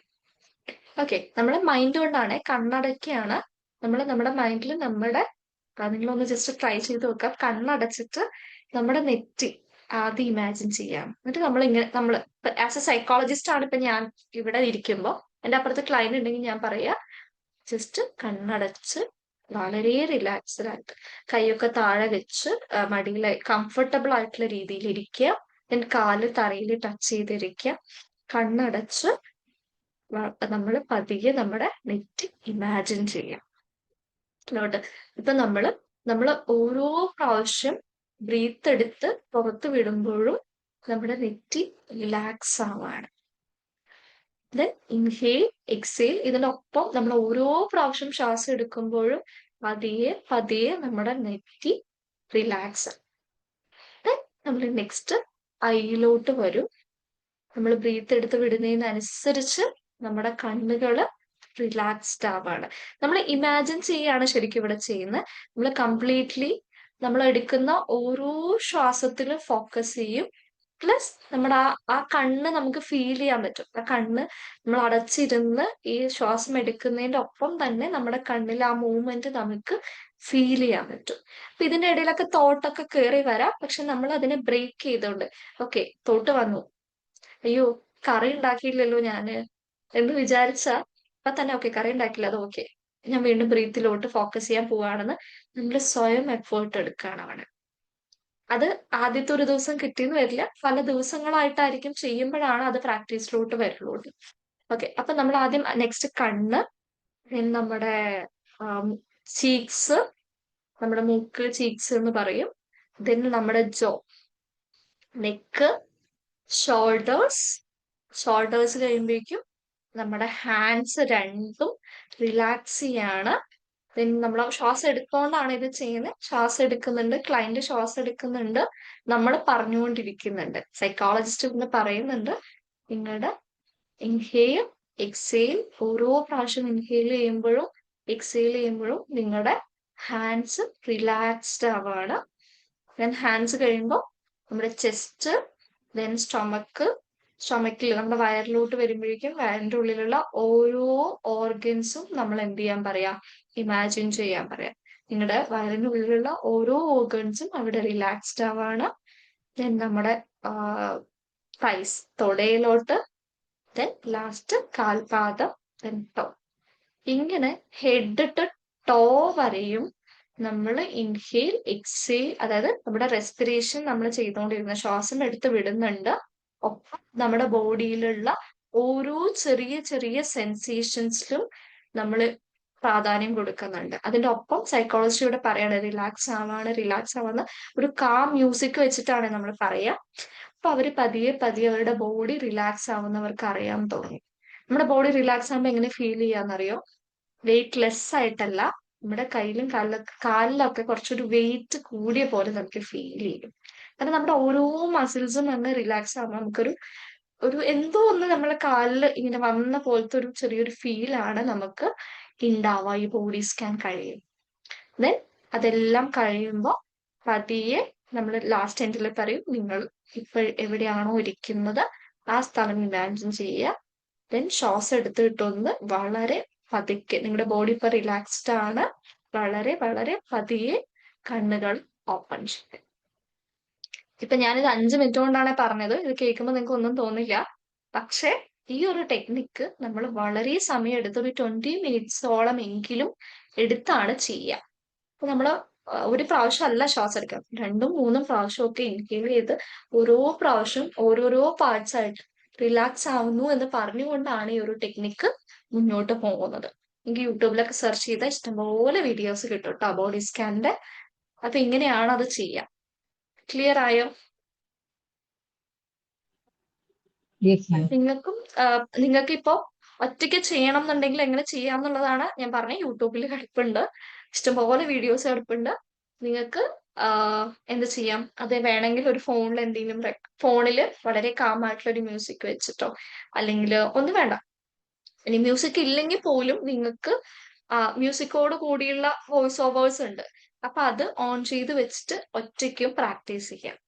ഇനി ഇതിൽ സൈക്കോളജിസ്റ്റുകളാണെങ്കിൽ ആദ്യം നിങ്ങൾ പ്രാക്ടീസ് ചെയ്ത് പഠിക്കണേ, എന്നിട്ട് വേണം ക്ലയന്റിന് പറഞ്ഞു കൊടുക്കുക. ഇല്ലെങ്കിൽ നമ്മൾ മറന്നുപോകും, അയ്യോ അടുത്തത് എന്താന്നുള്ളത്. നമ്മൾ പ്രാക്ടീസ് ചെയ്ത് പഠിച്ചു കഴിഞ്ഞാൽ നമുക്ക് അവർക്ക് പറഞ്ഞു കൊടുക്കാൻ എളുപ്പമാണ്. കാരണം നമ്മൾ ഡെയിലി ചെയ്യുന്ന ഒരു കാര്യം ഒരാൾക്ക് പറഞ്ഞു കൊടുക്കാൻ ബുദ്ധിമുട്ടില്ലല്ലോ. അപ്പൊ ആ ഒരു രീതിയിൽ അപ്പൊ നിങ്ങൾ ബോഡി സ്കാൻ ചെയ്ത് പഠിച്ച് നിങ്ങൾക്ക് കോൺസെൻട്രേഷൻ കൊണ്ടുവരാൻ പറ്റുമ്പോഴാണ് നിങ്ങൾക്കും അത് നന്നായിട്ട് എഫക്റ്റീവ് ആയിട്ട് പറഞ്ഞു കൊടുക്കാൻ പറ്റുള്ളൂ.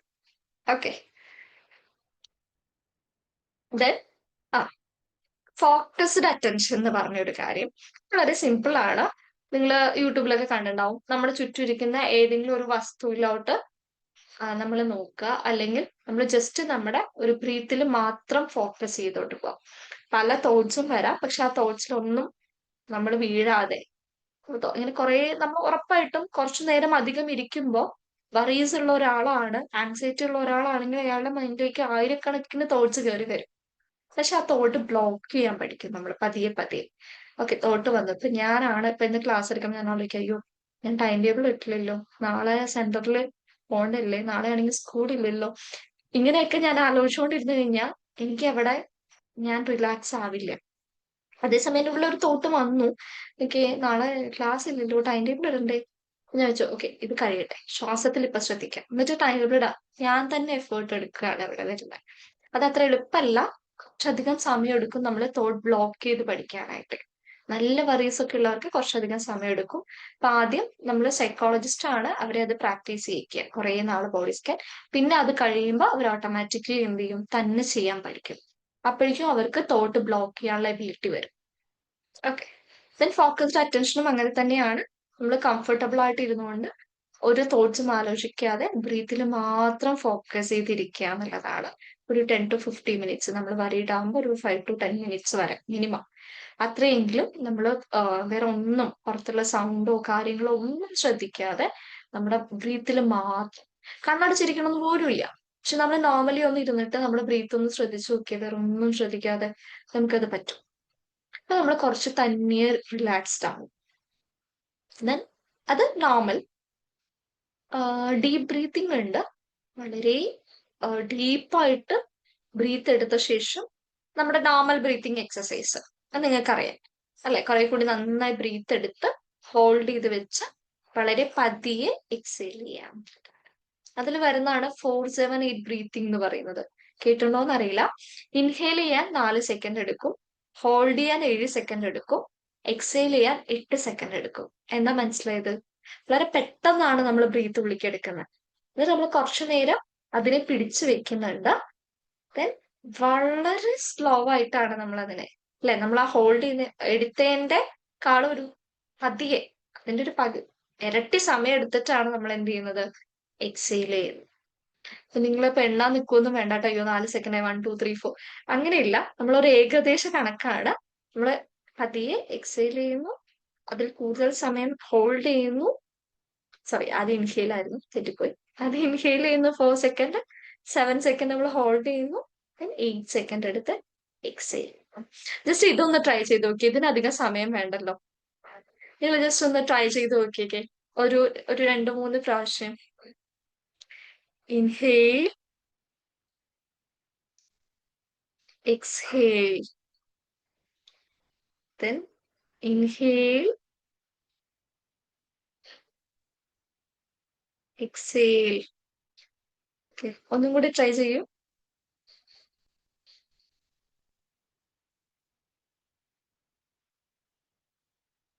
ഓക്കെ. ഹോൾഡ് ചെയ്ത് പിടിക്കാൻ പറ്റുന്നുണ്ടോ ബ്രീത്ത്? ശ്വാസം മുട്ടുന്നുണ്ടോ ആർക്കെങ്കിലും? ഇല്ല, കുറച്ചു നേരമല്ലേ ഹോൾഡ് ചെയ്യുന്നുള്ളൂ മാം. ശരി, ഹോൾഡ് ചെയ്ത്. അപ്പൊ ചില ആളുകൾക്ക് ആദ്യം ഒരു ബുദ്ധിമുട്ടുണ്ടാവും.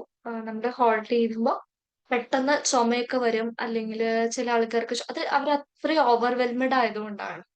നമ്മളിപ്പോ നോർമലി ഒരു ക്ലാസ് കേൾക്കാതിരിക്കുകയാണ്, നമ്മൾ വേറെ ഒന്നും അങ്ങനെ ചിന്തിക്കേണ്ടാവില്ല. പക്ഷെ നമ്മുടെ അടുത്തൊരു ക്ലയന്റ് വരുന്ന സമയത്ത്, അല്ലെങ്കിൽ ഒരാൾ പ്രശ്നം പറയുന്ന സമയത്ത് അവര് കുറേ കാര്യങ്ങൾ പറഞ്ഞ് കരഞ്ഞ് നമ്മുടെ മുന്നിലൊക്കെ ഇരുന്ന് കരയും. ചിലപ്പോ അരമണിക്കൂറൊക്കെ ഇരുന്ന് കരയുന്നതിന്റെ ഇടയിൽ പകുതി നമുക്ക് മനസ്സിലാവില്ല. അമ്മാതിരി ഇരുന്ന് കരയുന്ന ആൾക്കാരെ കണ്ടിട്ടുണ്ട് ഞാൻ. അപ്പൊ അങ്ങനെ കരഞ്ഞു വരുന്ന ഒരാളെ നമ്മൾ റിലാക്സ് ചെയ്യിക്കാൻ കൊടുക്കുന്ന മെത്തേഡ്സ് ആണ് ഈ ഡീപ് ബ്രീത്തിങ്ങും 4-7-8 ബ്രീത്തിങ്ങും ഒക്കെ. അപ്പൊ അവർക്ക് മേ ബി ചിലപ്പോൾ ബുദ്ധിമുട്ട് തോന്നാം.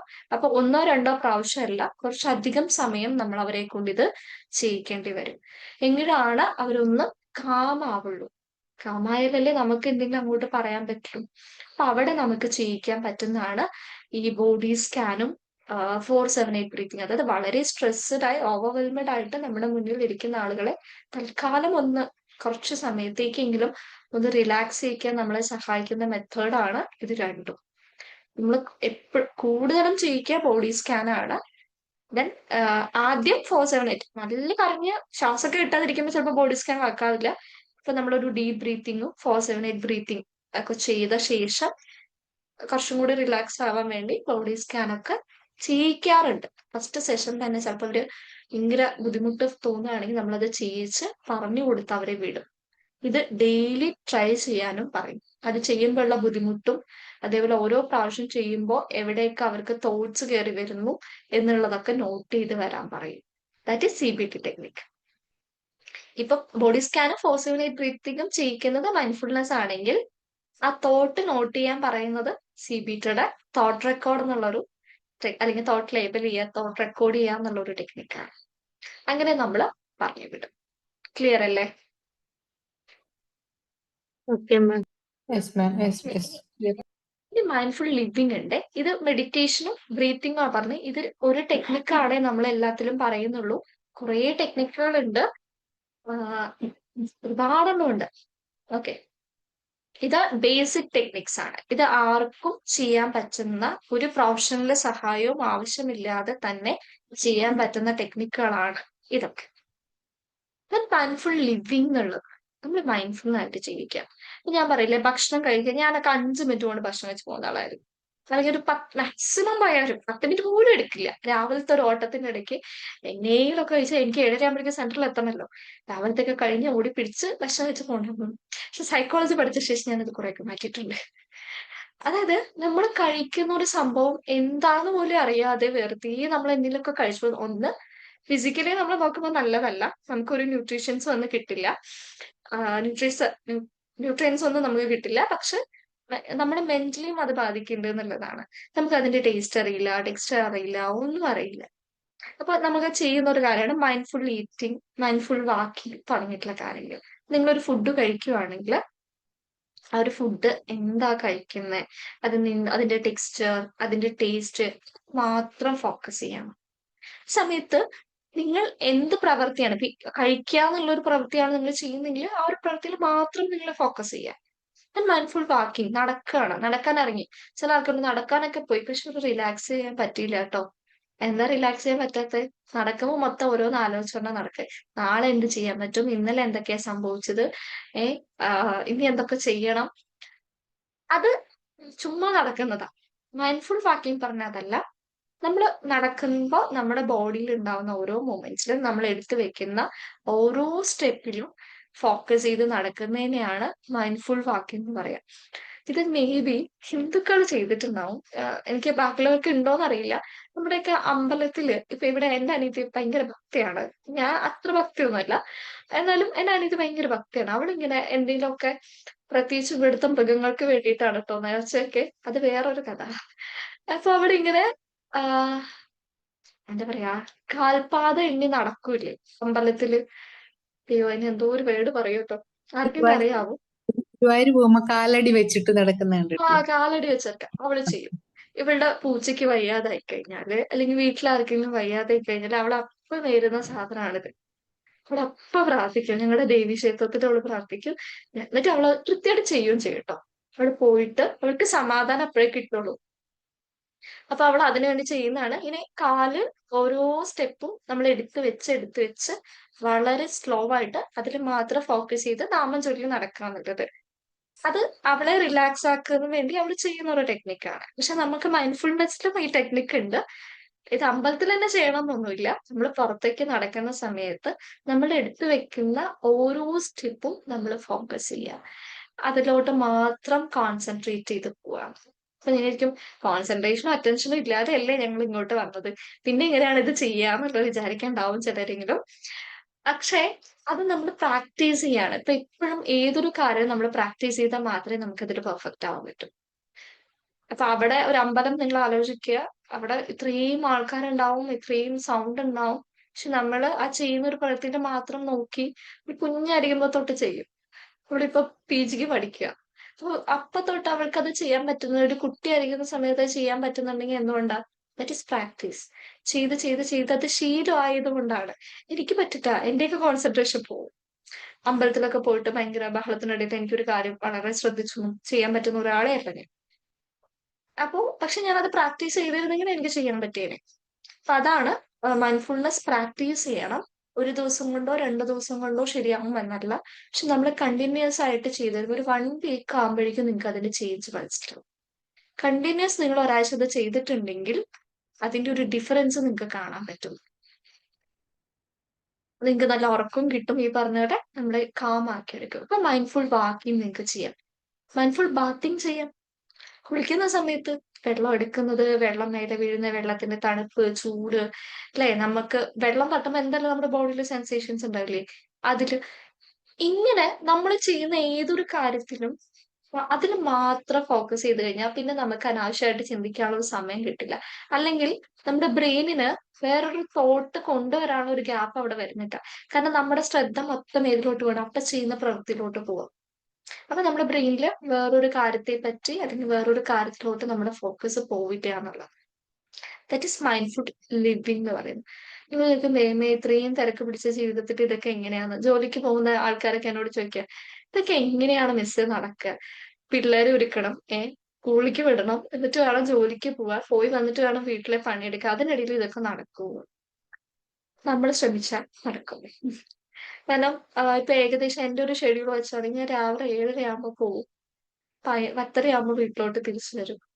ദെൻ അത് കഴിഞ്ഞിട്ട് സ്ലൈഡ് ഉണ്ടാക്കുക, ക്ലാസ് ഉണ്ടാക്കുക. പിന്നെ ചിലപ്പോൾ സെഷൻസ് 11 മണിക്ക് തന്നെ ഉണ്ടാവും. ഓൺലൈൻ സെഷൻസ് അറ്റൻഡ് ചെയ്യുക. അത് കഴിഞ്ഞ് വൈകുന്നേരം 3 മണിയാകുമ്പോൾ വീണ്ടും സെന്ററിൽ പോകും, തിരിച്ചു വരും. പിന്നെ എന്റെ വീട്ടിലത്തെ വർക്കുകൾ അങ്ങനത്തെ പരിപാടികളൊക്കെ അവിടെ പോകും. ദെൻ ഇത് കഴിഞ്ഞ് വന്നിട്ട് വീണ്ടും രാത്രി ഓൺലൈൻ ക്ലാസ്സുകൾ, ഇതേപോലെ വിമ്പിളിന്റെ സെഷൻസ്, പിന്നെ കൗൺസിലിംഗ് സെഷൻ ഉണ്ടെങ്കിൽ അത്, ഇതെല്ലാം കഴിയും. ഇതൊക്കെ നിൽക്കും. എന്നാൽ ഇതിന്റെ ഇടയിൽ ഇവിടെ പരിചയമുള്ള ആൾക്കാർക്ക് അറിയാം ഞാൻ ഒരു പുസ്തക പുഴുവാണ്. എന്ന് വെച്ചാൽ ഒരുപാട് ബുക്ക് വായിക്കുന്ന ആളാണ്. ഞാൻ എല്ലാ വർഷവും ഒരുപാട് പുസ്തകങ്ങൾ വായിക്കും. അപ്പോ നമ്മള് ഒരു ടൈം മാനേജ് ചെയ്ത് കഴിഞ്ഞാൽ നമുക്കൊരു ദിവസം ഒരു 5 മിനിറ്റ്, ഒരു 10 മിനിറ്റ് നമുക്ക് വേണ്ടി മാറ്റി വെച്ച് കഴിഞ്ഞാൽ ചെയ്യാൻ പറ്റുന്ന കാര്യമേ ഉള്ളൂ മൈൻഡ്ഫുൾനെസ്. ശരിയാ, ബോഡി സ്കാൻ ചിലപ്പോൾ എല്ലാ ദിവസവും ചെയ്യാൻ പറ്റിയെന്ന് വരില്ല. കാരണം അതൊരു 20 മിനിറ്റ്സ് എങ്കിലും നമ്മൾ എടുത്ത് ചെയ്യുമ്പോഴാണ് അതിനൊരു എഫക്റ്റ് ഉണ്ടാവുക. പക്ഷെ ഈ മൈൻഡ്ഫുൾ ഈറ്റിംഗ് അല്ലെങ്കിൽ ഒരു മൈൻഡ്ഫുൾ വാക്കിംഗ്, അതിൽ ഏതെങ്കിലും ഒക്കെ നിങ്ങൾക്ക് നിങ്ങളുടെ ഡേ ടു ഡേ ലൈഫിൽ ചെയ്യാൻ പറ്റും. ഒരു 10 to 15 മിനിറ്റ്സ് നമുക്ക് വേണ്ടി മാറ്റി വെച്ച് ചെയ്യാവുന്നതേ ഉള്ളൂ. നിങ്ങൾ അത്യാവശ്യം നിങ്ങളുടെ ഒരു അറ്റൻഷനും കോൺസെൻട്രേഷനും ഒക്കെ വന്നു കഴിഞ്ഞാൽ പിന്നെ ജസ്റ്റ് ആ 4-7-8 ബ്രീത്തിങ് ചെയ്യുമ്പോൾ തന്നെ നിങ്ങൾ കാമാവും, അല്ലെങ്കിൽ റിലാക്സ്ഡ്. ഓക്കെ, ഞാൻ എന്റെ ഒരു ഷെഡ്യൂൾ ചുമ്മാ ഒരു ഏകദേശ ഷെഡ്യൂൾ പറഞ്ഞതാണ്. എല്ലാവരും വിചാരിക്കും ഓക്കെ മിസ്സിന് ഇങ്ങനെ പറഞ്ഞാൽ മതി, രാത്രി മാത്രം ക്ലാസ് എടുക്കുന്ന ആളല്ലേ എന്നൊക്കെ വിചാരിക്കുന്നവരുണ്ടെങ്കിൽ ഒരു ദിവസം ചില ദിവസങ്ങളിൽ 10 മണിക്കൂർ കൂടുതൽ വർക്ക് ചെയ്യുന്ന ഒരാളാണെങ്കിൽ അപ്പൊ അതിന്റെ ഇടയിലും നമുക്ക് വേണമെന്ന് വിചാരിച്ചാൽ ടൈം കണ്ടെത്താൻ പറ്റുന്നതാണത്. പിന്നെ ദൈവമേ വീട്ടിൽ ചെറിയ കുട്ടികളുണ്ടെന്നൊന്നും പറഞ്ഞു തരില്ലേ. അങ്ങനെ കുട്ടികളുണ്ടായിട്ടും നല്ല രീതിയിൽ മാനേജ് ചെയ്ത് പോകുന്ന ആളുകളുണ്ട്. അപ്പോ ആദ്യം നമ്മളൊന്ന് തീരുമാനിക്കാം, ഓക്കെ ഞാൻ ഇന്ന് മൈൻഡ്ഫുൾനെസ് ചെയ്തിരിക്കും, ഈ ഒരു ആക്ടിവിറ്റി ഞാൻ കംപ്ലീറ്റ് ചെയ്യും എന്ന് നമ്മൾ വിചാരിച്ച് ചെയ്യാൻ തുടങ്ങിക്കഴിഞ്ഞാൽ ഡെയിലി ഒരു 10 to 15 മിനിറ്റ്സ് നമുക്കത് ചെയ്യാൻ പറ്റും. അപ്പൊ നമ്മുടെ ലൈഫിൽ നല്ല മാറ്റം ഉണ്ടാവും. ഇനി ഹരിബറീസ് ഒക്കെ ഓക്കെ. ഇനി സമയം കഴിയാറായെന്ന് അറിയാം, എന്നാലും നമുക്കൊരു മെയിൻ ആയിട്ടുള്ള 2 ടെക്നിക്ക് പറയാനുണ്ട്. ഇത് കോഗ്നിറ്റീവ് മൈൻഡ്ഫുൾനെസിന്റെ ഭാഗമായിട്ട് നമുക്ക് ചെയ്യുന്ന വളരെ ഇമ്പോർട്ടന്റ് ആയിട്ടുള്ള ഒരു ടെക്നിക്കാണ് മൈൻഡ്ഫുൾ ജേർണലിംഗ്. ജേർണലിംഗ് നമ്മൾ കൊടുക്കാറുണ്ട് അല്ലെ. CBTയിൽ എപ്പോഴും നമ്മൾ പറയുന്നതാണ് നമ്മുടെ തോട്ട്സും കാര്യങ്ങളും ഒക്കെ എഴുതി വെക്കാനും ജേർണലിംഗ് ചെയ്യാനും, നിങ്ങൾക്ക് ഇഷ്ടപ്പെട്ടതും ഇഷ്ടപ്പെടാത്തതും കാര്യങ്ങളും ഒക്കെ ജേർണലിംഗിന്റെ ഭാഗമായിട്ട് ചെയ്യാൻ പറയാറുണ്ട്. പക്ഷെ മൈൻഡ്ഫുൾ ജേർണലിംഗ് എന്ന് പറഞ്ഞു കഴിഞ്ഞാൽ നമ്മുടെ ആ തോട്ട്സ് ഒക്കെ നമ്മൾ എക്സ്പീരിയൻസ് ചെയ്യാം. നമ്മുടെ എന്തായിരുന്നു ആ സമയത്ത് ഇമോഷൻ ഉണ്ടായത്, ആ തോട്ട് വരുന്ന സമയത്ത് എന്റെ ബോഡിയിൽ എന്തൊക്കെ സെൻസേഷൻസ് ഉണ്ടായിട്ടുണ്ട്, അതൊക്കെയാണ്. ഓക്കെ, ഇതെങ്ങനെ മാറ്റാമെന്നോ എന്നുള്ളതല്ല നമ്മൾ ചിന്തിക്കുന്നത്. ഇപ്പൊ എനിക്ക് തോന്നി ഈ ക്ലാസ് എടുക്കാൻ അറിയോ, പുതിയ ക്ലാസ് ആണ്, എനിക്ക് അറിയാത്ത സ്റ്റുഡൻസ് ആണ്, ഒരുപാട് പേരുണ്ടാവുമല്ലോ, ഇതൊക്കെയാണ് എനിക്ക് വരുന്ന തോട്ടെന്ന് വിചാരിക്കുക. അപ്പൊ എന്റെ മുന്നിൽ കുറെ തോട്ട്സ് ഇങ്ങനെ പോയിക്കൊണ്ടിരിക്കുക. അപ്പൊ എനിക്ക് എന്താ എന്റെ ഇമോഷൻ, പേടിയായിരുന്നു, അതോ ഇറിറ്റേഷൻ ആയിരുന്നു, ദേഷ്യമായിരുന്നു, എന്താ എനിക്ക് ആ മൊമെന്റിൽ എന്റെ ഇമോഷൻ, അത് സങ്കടമാണോ വന്നത്, ആ ഇമോഷൻ എന്താന്ന് ഐഡന്റിഫൈ ചെയ്യുക. ദെൻ ആ സമയത്ത് എന്റെ ബോഡിയിൽ എന്തൊക്കെ മാറ്റം വന്നു, ഞാൻ ഇങ്ങനെയൊക്കെ ചിന്തിക്കുമ്പോ ഞാൻ വേർത്തിട്ടുണ്ടോ, അതോ എന്റെ ബോഡി ഷിവർ ചെയ്യുന്നുണ്ടായിരുന്നോ, എന്റെ മസിൽസ് വലിയുന്ന പോലെ ഫീൽ ചെയ്തിട്ടുണ്ടോ, സൗണ്ട് ഇടുന്നുണ്ടായിരുന്നോ, ഫിസിക്കൽ സെൻസേഷൻസ്, ഇതൊക്കെ എന്താന്ന് ഐഡന്റിഫൈ ചെയ്ത് മാത്രമാണ് കേട്ടോ.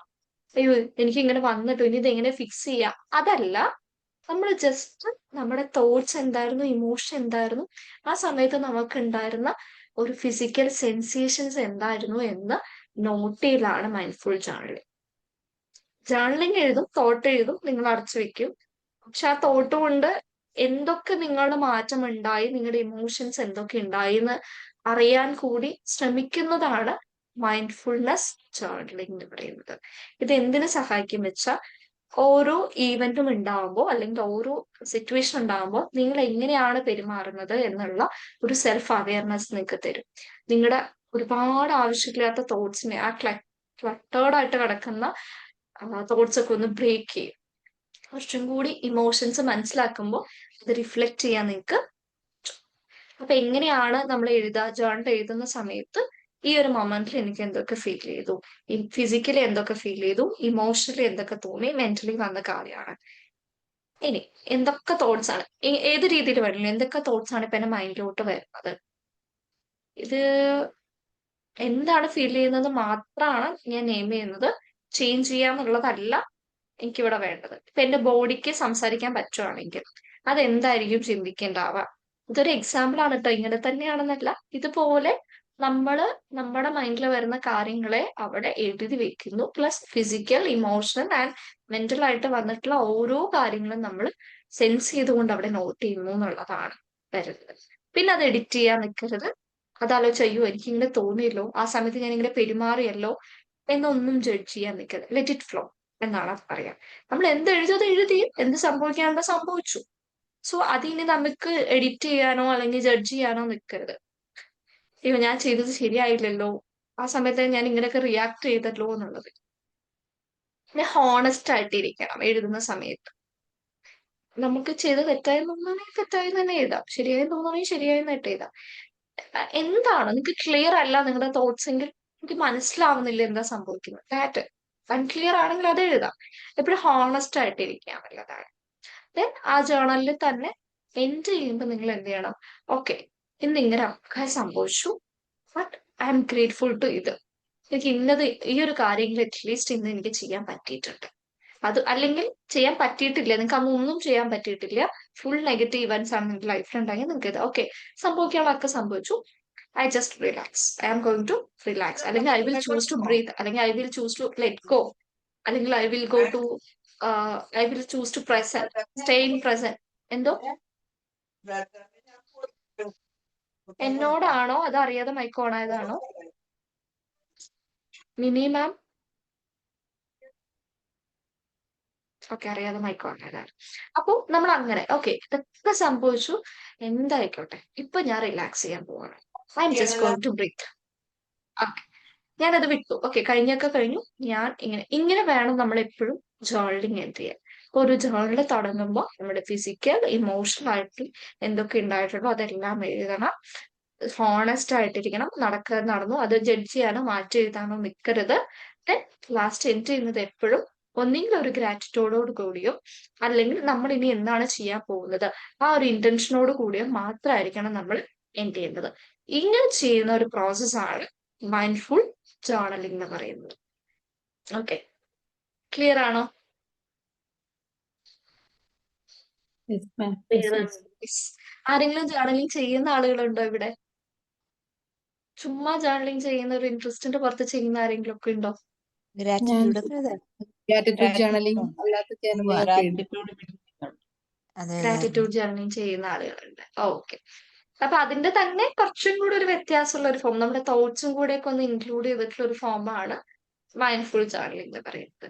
അത് മൈൻഡ്ഫുൾ ആണെന്ന് പറയാൻ കാരണം നമ്മൾ അവിടെ ഉണ്ടാവുന്ന ഓരോ സെൻസേഷൻസും ഓരോ കാര്യങ്ങളും നോട്ട് ചെയ്യുന്നുണ്ട്.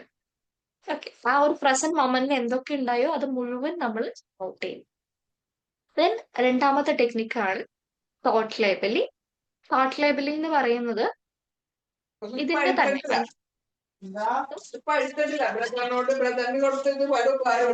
മിനിമം മൈക്ക് അറിയാതെ ഓണാവുന്നുണ്ടേ. ഓക്കെ, തോട്ട് ലേബലിംഗ് എന്ന് പറയുന്നത് ഒരു മൈൻഡ്ഫുൾ ടെക്നിക്കാണ്. നമ്മൾ നമ്മുടെ തോട്ട്സിനെ മിനിമം നമ്മുടെ ഭയങ്കര തിരക്കിലാണ്. ഓക്കെ, മൈൻഡ്ഫുൾ ടെക്നിക് എന്ന് പറയുന്നത് നമ്മൾ നമ്മുടെ തോട്ട്സിനെ ഒബ്സർവ് ചെയ്യാം. ഓക്കെ, ഇപ്പൊ എനിക്ക് തോന്നി കുറെ തോട്ടുകൾ എന്റെ മൈൻഡിൽ ഇങ്ങനെ വരുന്നുണ്ട്. അപ്പൊ നമ്മുടെ തോട്ടിനെയും നമ്മളെയും നമ്മളൊരു ഡിസ്റ്റൻസ് ക്രിയേറ്റ് ചെയ്യാറുണ്ട്. ഇപ്പൊ ഫോർ എക്സാമ്പിൾ എന്ന് പറഞ്ഞു കഴിഞ്ഞാല് ഒരു തോട്ട് വന്നു കഴിഞ്ഞാല് ഇപ്പൊ ഞാൻ ഫെയിൽ ആയാൽ എന്ത് സംഭവിക്കും ഇല്ലേ? കഴിഞ്ഞ ദിവസം നെറ്റ് എക്സാമിന്റെ റിസൾട്ട് ആണ്, ഞാൻ നെറ്റ് എഴുതിയില്ല, പക്ഷെ നെറ്റിന്റെ ഗ്രൂപ്പിൽ ഇങ്ങനെ കുറെ പേര് ചർച്ച ചെയ്തു, ഞാൻ ഫെയിൽ ആയത് എത്രാമത്തെ പ്രാവശ്യം എഴുതുന്നത്, ഇതിനുള്ള കുറെ വറീസ് കണ്ടു. അപ്പൊ എനിക്ക് ഓക്കെ ഫെയിൽ ആയാൽ ഫെയിൽ ആവും, അതൊരു ഫ്യൂച്ചർ വറിയാണ്, അത് നോർമലാണ്. ഏതൊരാൾക്കും സ്വാഭാവികമായിട്ട് 3-4 പ്രാവശ്യം എഴുതി കിട്ടിയില്ല എന്ന് കാണുമ്പോൾ ഒരു ടെൻഷൻ ഉണ്ടാവില്ലേ? അത് തന്നെ നമ്മൾ ആലോചിച്ച് നമ്മൾ ചെയ്യുന്ന ഓരോ മൊമെന്റിലും അത് ആലോചിച്ചാലോ നടക്കില്ല. അപ്പൊ തോട്ട് ലേബലിംഗ് എന്ന് പറയുന്നത് നമ്മുടെ ക്ലയന്റിനോട് പറയാണ്, നിങ്ങൾക്ക് വരുന്ന തോട്ട്സ് എന്താണോ ആ ഒരു തോട്ട്സിനെ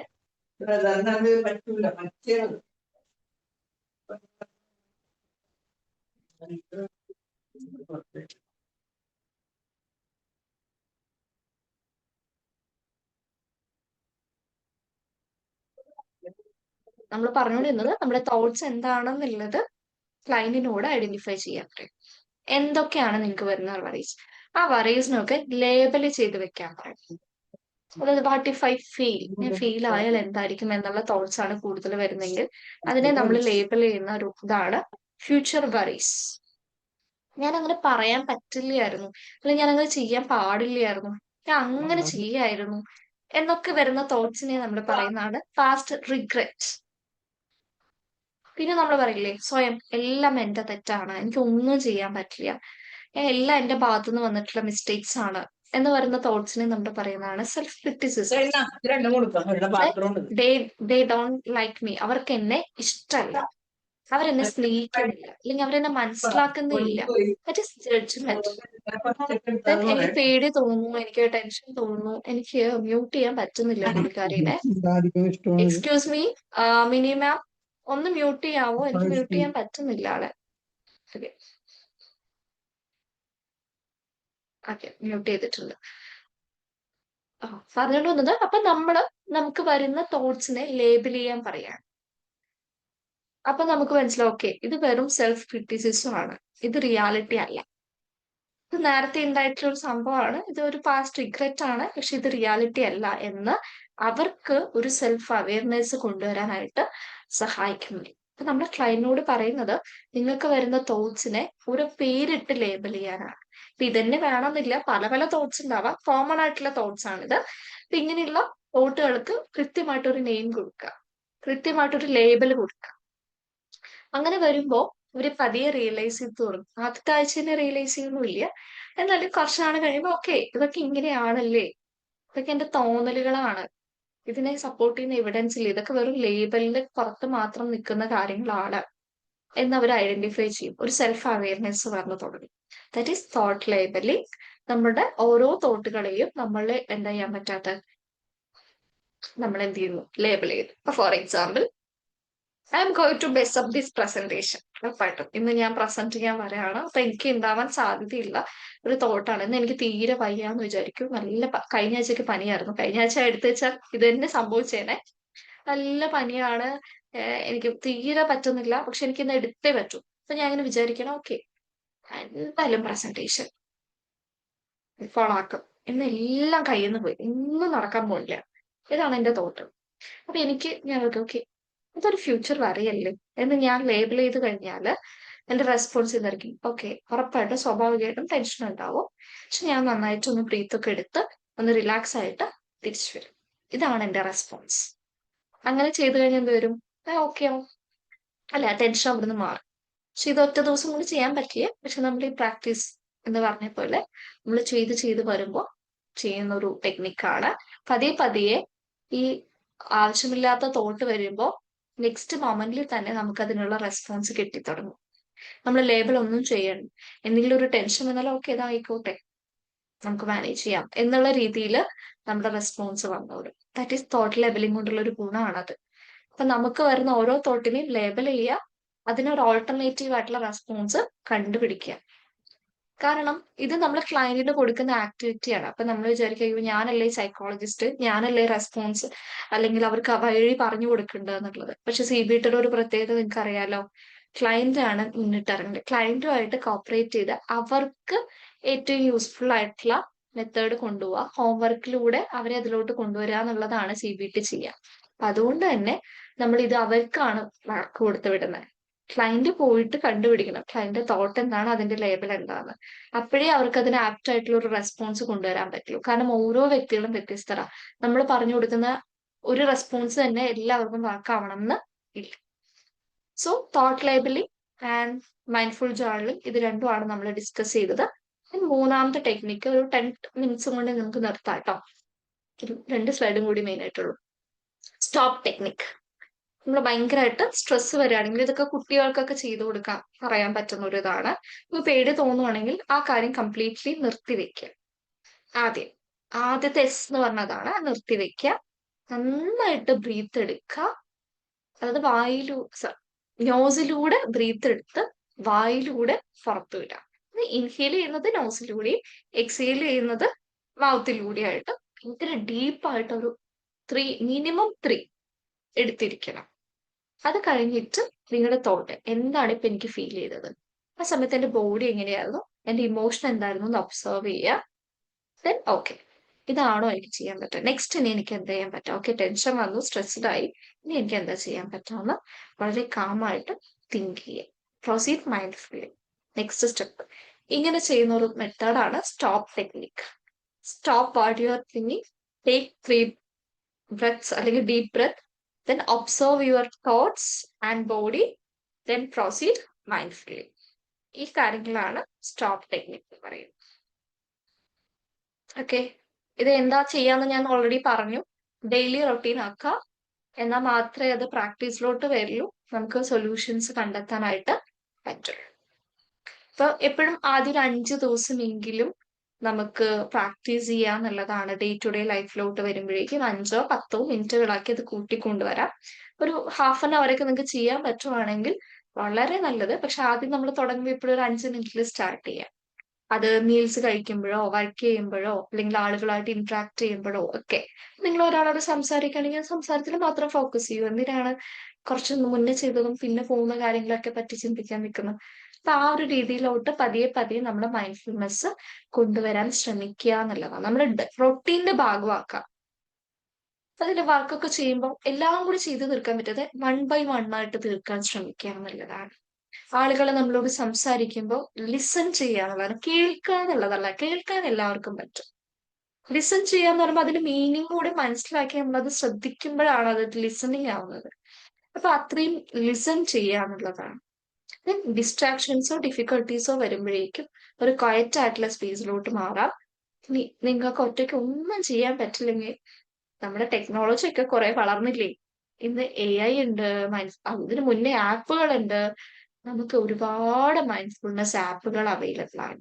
അത് ഏതെങ്കിലും ഒക്കെ ഡൗൺലോഡ് ചെയ്ത് നമുക്ക് അതിൽ പറയുന്ന ടെക്നിക്കുകൾ പ്രാക്ടീസ് ചെയ്യാം. നിങ്ങൾക്ക് ഒറ്റയ്ക്ക് ചെയ്യാൻ പറ്റുന്നുണ്ടെങ്കിൽ ആപ്സ്, യൂട്യൂബ് ഉണ്ട്, ചാനൽസ് ഉണ്ട്, എന്തൊക്കെ നമുക്ക് അവൈലബിൾ ആണ്. അത്തരം കാര്യങ്ങൾ നിങ്ങൾക്ക് ഉപയോഗിക്കാം. അപ്പൊ ഒരു ഈവൻ പ്ലേസിൽ അപ്പൊ എങ്ങനെയാ പറ്റുകയെന്ന് ചോദിച്ചു കഴിഞ്ഞാൽ ഒരു 5 മിനിറ്റ് നിങ്ങൾക്ക് മാറി നിൽക്കാൻ പറ്റില്ലേ? നിങ്ങളൊന്ന് ഒരു സ്പേസിലോട്ട് മാറി നിന്ന് അല്ലെങ്കിൽ ഇരിക്കുന്നവിടെ ഇരുന്നൊന്ന് ബ്രീത്ത് എടുക്കാനൊന്നും ഒരാൾക്കും ബുദ്ധിമുട്ടുള്ള കാര്യമില്ല. അപ്പൊ അങ്ങനെയൊക്കെ നിങ്ങൾക്ക് നിങ്ങളുടെ റൊട്ടീന്റെ ഭാഗമാക്കി മൈൻഡ്ഫുൾനെസ് പ്രാക്ടീസ് ചെയ്യാം. ഇപ്പൊ തീരെ സമയമില്ലാത്തവർക്ക് നമുക്ക് വർക്ക് ചെയ്യുന്നതിന്റെ ഇടയ്ക്കാവാം, ലഞ്ച് ടൈമിലാവാം, അല്ലെ ബ്രേക്ക്ഫാസ്റ്റ് കഴിക്കുന്ന ഒരു ബ്രേക്കിലാവാം, എപ്പോഴെങ്കിലും ഒക്കെ ഈ മൈൻഡ്ഫുൾനെസ് ഫോക്കസ് ചെയ്യാൻ പറ്റും. എക്സസൈസ് ആയിട്ട് ചെയ്യണം എന്നില്ലല്ലോ. ഫുഡ് കഴിച്ചിട്ടല്ല നിങ്ങൾ എന്തായാലും പോവാ. ഫുഡ് കഴിക്കുന്ന സമയത്ത് അതിൽ മാത്രം ഫോക്കസ് ചെയ്യാൻ ശ്രമിച്ചു കഴിഞ്ഞാൽ അത് മൈൻഡ്ഫുൾ ഈറ്റിംഗ് ആണ്. അപ്പൊ നമ്മുടെ റൊട്ടീന്റെ ഭാഗമാക്കി കൊണ്ടുവരിക എന്നുള്ളതാണ് ഏറ്റവും നല്ല മെത്തേഡ്. ഇത് നമ്മളിപ്പോ റിസർച്ചുകൾ എടുത്തു കഴിഞ്ഞാൽ റീസെന്റ് ആയിട്ട് ഒരുപാട് സയന്റിഫിക് റിസർച്ചുകൾ വരുന്നുണ്ട് ഇതിന്റെ ഒരു എഫക്റ്റ് പറയുന്നത്. നിങ്ങൾ പറഞ്ഞ ഇഷ്ടത്തില് ഈ ക്യാൻസർ പേഷ്യൻസിൽ വരെ അവരുടെ ഇമോഷൻസ് ബാലൻസ് ചെയ്യാനും അവരെ കാമാക്കി വെക്കാനും, അതായത് ടെർമിനൽ ഇൽനെസ്സിലായിട്ട് പോകുന്ന ആളുകളിൽ പോലും അവരെ റിലാക്സ്ഡ് ആക്കാൻ, അവരുടെ വെൽബീയിങ് ഇംപ്രൂവ് ചെയ്യാനായിട്ട് മൈൻഡ്ഫുൾനെസ് സഹായിക്കുന്നുണ്ടെന്നാണ് ഓൺഗോയിങ് റിസർച്ചസ് പറയുന്നത്. അത് മാത്രമല്ല നമ്മുടെ ബ്രെയിനിന്റെ ഫങ്ഷനിങ് നന്നായിട്ട് കൂട്ടും, നമ്മുടെ മെമ്മറി കൂട്ടും, നമ്മുടെ അറ്റൻഷൻ സ്കില്ല് ഇതെല്ലാം ബെറ്റർ ആക്കും. അത് ഉറപ്പായിട്ടും അതൊക്കെ ബെറ്റർ ആകുമ്പോൾ തന്നെ നമ്മുടെ എഡ്യൂക്കേഷൻ ഫീൽഡിൽ നമ്മൾ വർക്ക് ചെയ്യുന്ന മേഖലയിലൊക്കെ നമുക്ക് നന്നായിട്ട് ഇംപ്രൂവ് ചെയ്യാൻ പറ്റും. ഇന്ന് ഇത് ഏറ്റവും കൂടുതൽ അപ്ലൈ ചെയ്യുന്നത് തെറാപ്പി മേഖലയിലും എഡ്യൂക്കേഷൻ ഫീൽഡാണ്. കുട്ടികൾക്ക് നമുക്ക് ചെയ്യിക്കാം. വളരെ സിമ്പിൾ ആയിട്ട് ഈ 4-7-8 ബ്രീത്തിങ് ഉണ്ട്, പിന്നെ 5-4-3-2-1 എന്ന് പറഞ്ഞൊരു ടെക്നിക്ക് ഉണ്ട്. അങ്ങനെയുള്ള കാര്യങ്ങളൊക്കെ സ്കൂളുകളിലൊക്കെ നമുക്ക് ചെയ്യിക്കാൻ പറ്റും. 5 മിനിറ്റ്സ് പോലും വേണ്ട അത് ചെയ്യിക്കാൻ. അപ്പൊ അങ്ങനെ എഡ്യൂക്കേഷണൽ സെക്ടേഴ്സിൽ വരെ ഇന്ന് മൈൻഡ്ഫുൾനെസ് ഉപയോഗിക്കുന്നുണ്ട് എന്നുള്ളതാണ്. അപ്പൊ എങ്ങനെയാ സ്റ്റാർട്ടിങ് ടിപ്സ്? ഈ പറഞ്ഞ പോലെ 5 മിനിറ്റ് ഒക്കെ ചെയ്യാം. ബ്രീത്തിങ് എക്സസൈസ് ആയിട്ടോ ചെറിയ മെഡിറ്റേഷൻ ആയിട്ടോ വരെ. കൺസിസ്റ്റൻസി വളരെ ഇമ്പോർട്ടന്റ് ആണ്. മാക്സിമം എല്ലാ ദിവസവും ചെയ്യാൻ ശ്രമിക്കുക എന്നുള്ളതാണ്.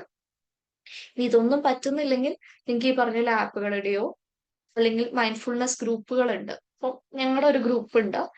അതില് ശ്രീജിത്ത് എന്ന് പറഞ്ഞ ഞങ്ങളുടെ ഒരു ബാച്ചിലൊരു ചേട്ടൻ സ്റ്റാർട്ട് ചെയ്തിട്ടുള്ള ഒരു ഗ്രൂപ്പാണ്.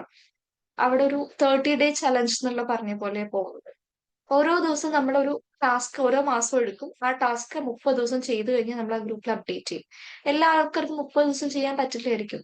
പക്ഷെ നമ്മൾ അതിൽ അവർ ആ ടാസ്ക് ഇടുന്ന കാണുമ്പോൾ അല്ലെങ്കിൽ അവരത് ചെയ്യുന്ന കാണുമ്പോൾ ഓട്ടോമാറ്റിക്കലി നമ്മളും ചെയ്യാൻ ശ്രമിക്കില്ലേ? ഓക്കെ, ഒരാളിപ്പോ reading day 1, reading day 2, reading day 3 എന്ന് പറയുമ്പോൾ അയ്യോ ഞാൻ ഇന്നെങ്കിലും ഒന്ന് തുടങ്ങായിരുന്നു തോന്നും നമുക്ക്. അതൊരു മനുഷ്യന്റെ ഒരു ടെൻഡൻസിയാണ്. നമ്മൾ സ്റ്റാർട്ട് ചെയ്യും, അപ്പൊ നമ്മളത് ചെയ്യും. അപ്പൊ നമുക്ക് ഒറ്റയ്ക്ക് ചെയ്യാൻ പറ്റുന്നില്ലെങ്കിൽ നമുക്ക് എന്ത് ചെയ്യാം, ഇത്തരത്തിലുള്ള ഗ്രൂപ്പുകളൊക്കെ അവൈലബിൾ ആണ്. നമുക്ക് ചുറ്റും ഇഷ്ടംപോലെ ഗ്രൂപ്പുകളുണ്ട്. അങ്ങനത്തെ ഗ്രൂപ്പുകളിലോ കമ്മ്യൂണിറ്റികളിലോ ഒക്കെ നമുക്ക് ചോദിച്ചു. ഇപ്പൊ എനിക്ക് തോന്നുന്നു വിമ്പിൾ, നിങ്ങൾക്ക് വിമ്പിളിലുള്ളവർക്ക് അറിയാലോ, ഡെയിലി രാവിലെ പോസിറ്റിവിറ്റി പാലറ്റ്സ് എന്ന് പറഞ്ഞിട്ടൊരു സംഭവം പോകുന്നുണ്ട്, 1/2 hour അല്ലെ? അപ്പൊ നമ്മൾ അതിൽ കയറുമ്പോൾ എന്നും 1-2 ദിവസം കയറി ശീലിച്ചു കഴിഞ്ഞാൽ ഡെയിലി നമ്മളൊരു 1/2 hour അതിനു വേണ്ടി മാറ്റി വെക്കില്ലേ? അപ്പൊ നമ്മൾ അതിൽ കയറും. അപ്പൊ നമുക്ക് അതൊരു പോസിറ്റീവ് ആയിട്ടുള്ള ഒരു മൈൻഡ് സെറ്റ് ക്രിയേറ്റ് ചെയ്യാൻ നമ്മളെ സഹായിക്കും. അപ്പൊ ഇതേപോലെ ഒറ്റയ്ക്ക് ചെയ്യാൻ പറ്റാത്തടത്തൊക്കെ നിങ്ങൾക്ക് സപ്പോർട്ട് ഗ്രൂപ്പുകൾ എടുക്കാം, ആപ്പുകൾ എടുക്കാം. ഇനി നിങ്ങൾക്ക് ഇവിടെ ഒന്നും നിങ്ങൾക്ക് ചെയ്യാൻ പറ്റില്ലെങ്കിൽ ലാസ്റ്റ് വഴിയാണ് തെറാപ്പിയിലോട്ട് നിങ്ങൾക്ക് പോവാം. എവിടേക്ക്? സൈക്കോളജിസ്റ്റിന്റെ അടുത്തേക്ക് പോവാം. അവരുടെ സപ്പോർട്ടോടുകൂടി ചെയ്ത് പഠിക്കാം. ദെൻ നിങ്ങൾക്ക് സ്വയം പിന്നീട് ചെയ്യാം. സിമ്പിൾ ആയിട്ട് പറഞ്ഞാൽ മൈൻഡ്ഫുൾനെസ് എത്രയേ ഉള്ളൂ, വളരെ സ്ട്രെസ് കുറയ്ക്കാൻ പറ്റുന്ന, നമ്മുടെ മെന്റൽ ഫിസിക്കൽ വെൽബീയിങ് ഇംപ്രൂവ് ചെയ്യാൻ പറ്റുന്ന ഒരു മെത്തേഡാണ് അവയർനെസ് ഇൻ പ്രസന്റ് മൊമെന്റ്. അത്രേ ഉള്ളൂ ആ വാക്കിന്റെ ഒരു അർത്ഥം. ആ ചെയ്യുന്ന ഒരു ചായ കുടിക്കുകയാണോ, ബുക്ക് വായിക്കുകയാണോ, ജസ്റ്റ് വെറുതെ ഇരിക്കുകയാണോ, നിങ്ങൾ വെറുതെ ഇരിക്കുകയാണെങ്കിൽ നമ്മുടെ ബ്രീത്തിൽ ചെയ്യുന്ന ഒരു മൊമെന്റിൽ കംപ്ലീറ്റ് അവെയർ ആയിട്ടിരിക്കുക. നമ്മുടെ ഡേ ടു ഡേ ലൈഫിൽ അതിനെ ഇന്റഗ്രേറ്റ് ചെയ്തുകൊണ്ട് നമ്മുടെ മെന്റൽ ഫിസിക്കൽ ഹെൽത്ത് ബെറ്റർ ആക്കുക എന്നുള്ളതാണ് എന്തിൽ വരുന്നത്, നമ്മുടെ മൈൻഡ്ഫുൾനെസ് ടെക്നിക്കില് വരുന്നത്. അപ്പൊ അത്രേ ഉള്ളൂ നമ്മുടെ ടോപ്പിക്ക്. കറക്റ്റ് 1 hour ആണ്. എനിക്ക് തോന്നുന്നു 7:09 നമ്മള് 8:09 സ്റ്റാർട്ട് ചെയ്തത്, 9:08 തീർന്നിട്ടുണ്ട്. കുറെ കാര്യങ്ങളുണ്ട് മൈൻഡ്ഫുൾനെസ് പറയാനായിട്ട്. ശരിക്കും പറഞ്ഞാൽ 1 hour തീരുന്ന ഒരു ടോപ്പിക് അല്ല.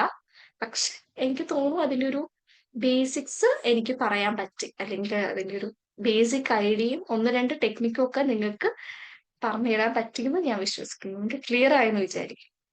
ഇതിന്റെ ഒരു അഡ്വാൻസ്ഡ് കോഴ്സ് അല്ലെങ്കിൽ ഒരു വർക്ക്ഷോപ്പ് അതായത് ഇപ്പൊ നമ്മൾ ബോഡി സ്കാൻ ഒക്കെ ചുമ്മാ പറഞ്ഞു പോയതല്ലേ, നമ്മളത് ശരിക്കും പ്രാക്ടീസ് ചെയ്തുകൊണ്ടുള്ള ഒരു വർക്ക്ഷോപ്പ് പ്ലാൻ ചെയ്യുന്നുണ്ട്. ഈ ടെക്നിക്കുകളും കൂടുതൽ ടെക്നിക്കുകളും ഒക്കെ പ്രാക്ടീസ് ചെയ്തുകൊണ്ട്.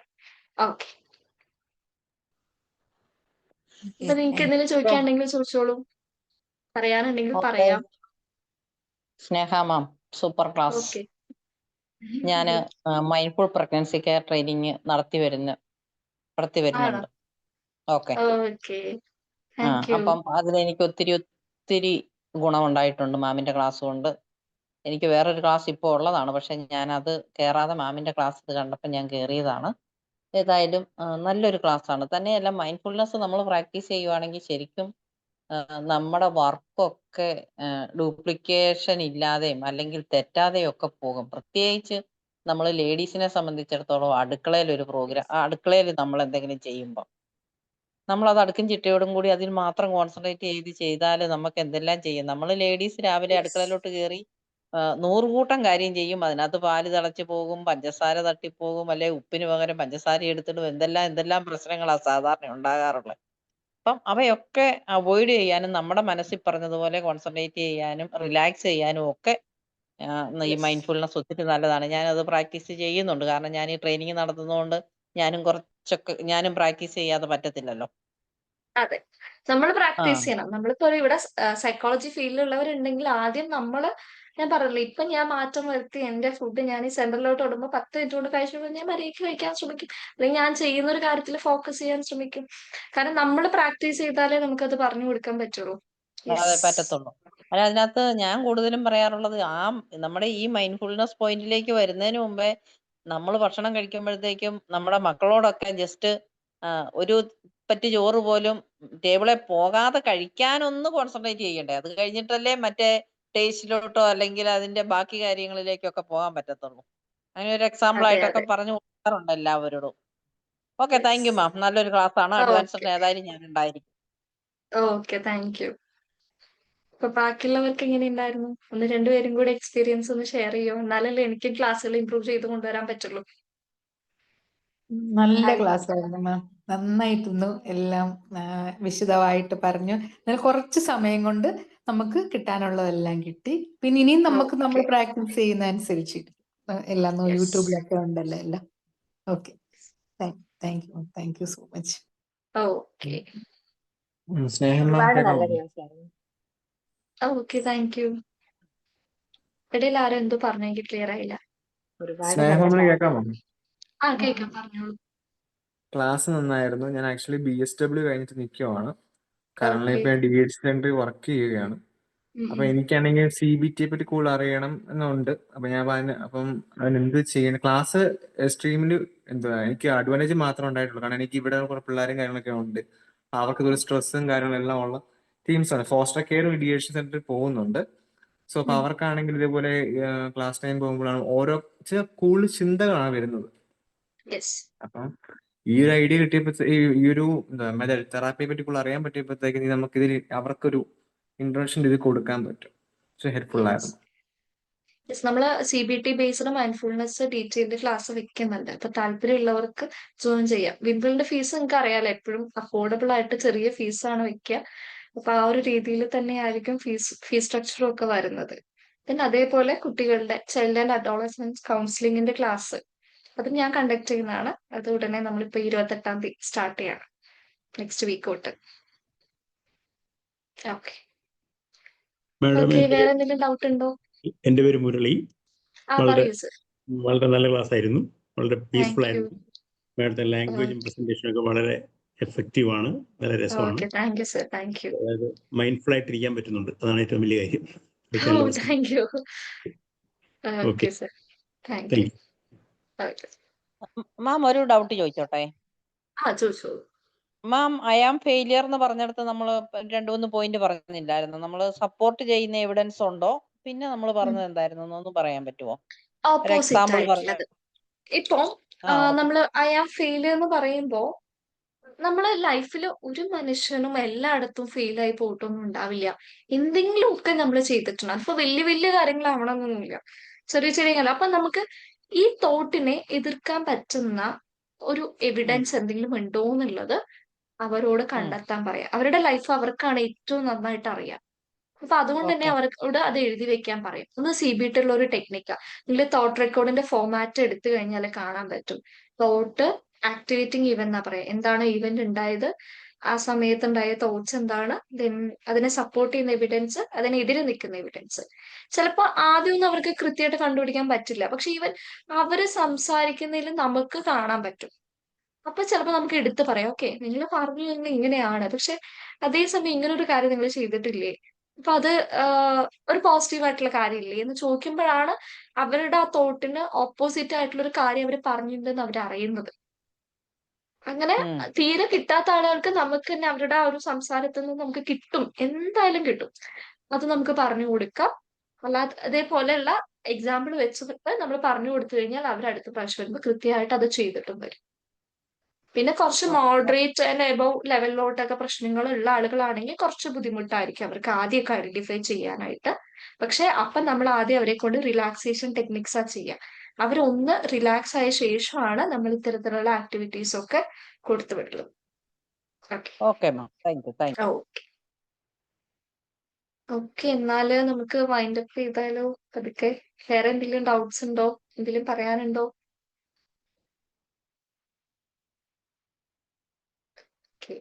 വിചാരിക്കണം. അപ്പൊ ഓക്കെ, എന്തെങ്കിലും ഉണ്ടെങ്കിൽ കോണ്ടാക്ട് ചെയ്താൽ മതി. അപ്പൊ ഓക്കെ, എല്ലാവർക്കും ഗുഡ് നൈറ്റ്. നാളെ തൊട്ട് എല്ലാവർക്കും മൈൻഡ്ഫുൾനെസ് ഒക്കെ പ്രാക്ടീസ് ചെയ്യാൻ പറ്റട്ടെ. ഓക്കെ, എന്നാൽ ബൈ. ചാറ്റ്സ് ഒക്കെ ഞാൻ വായിച്ചു കേട്ടോ. എല്ലാവർക്കും thank you so much. Okay, bye, good night.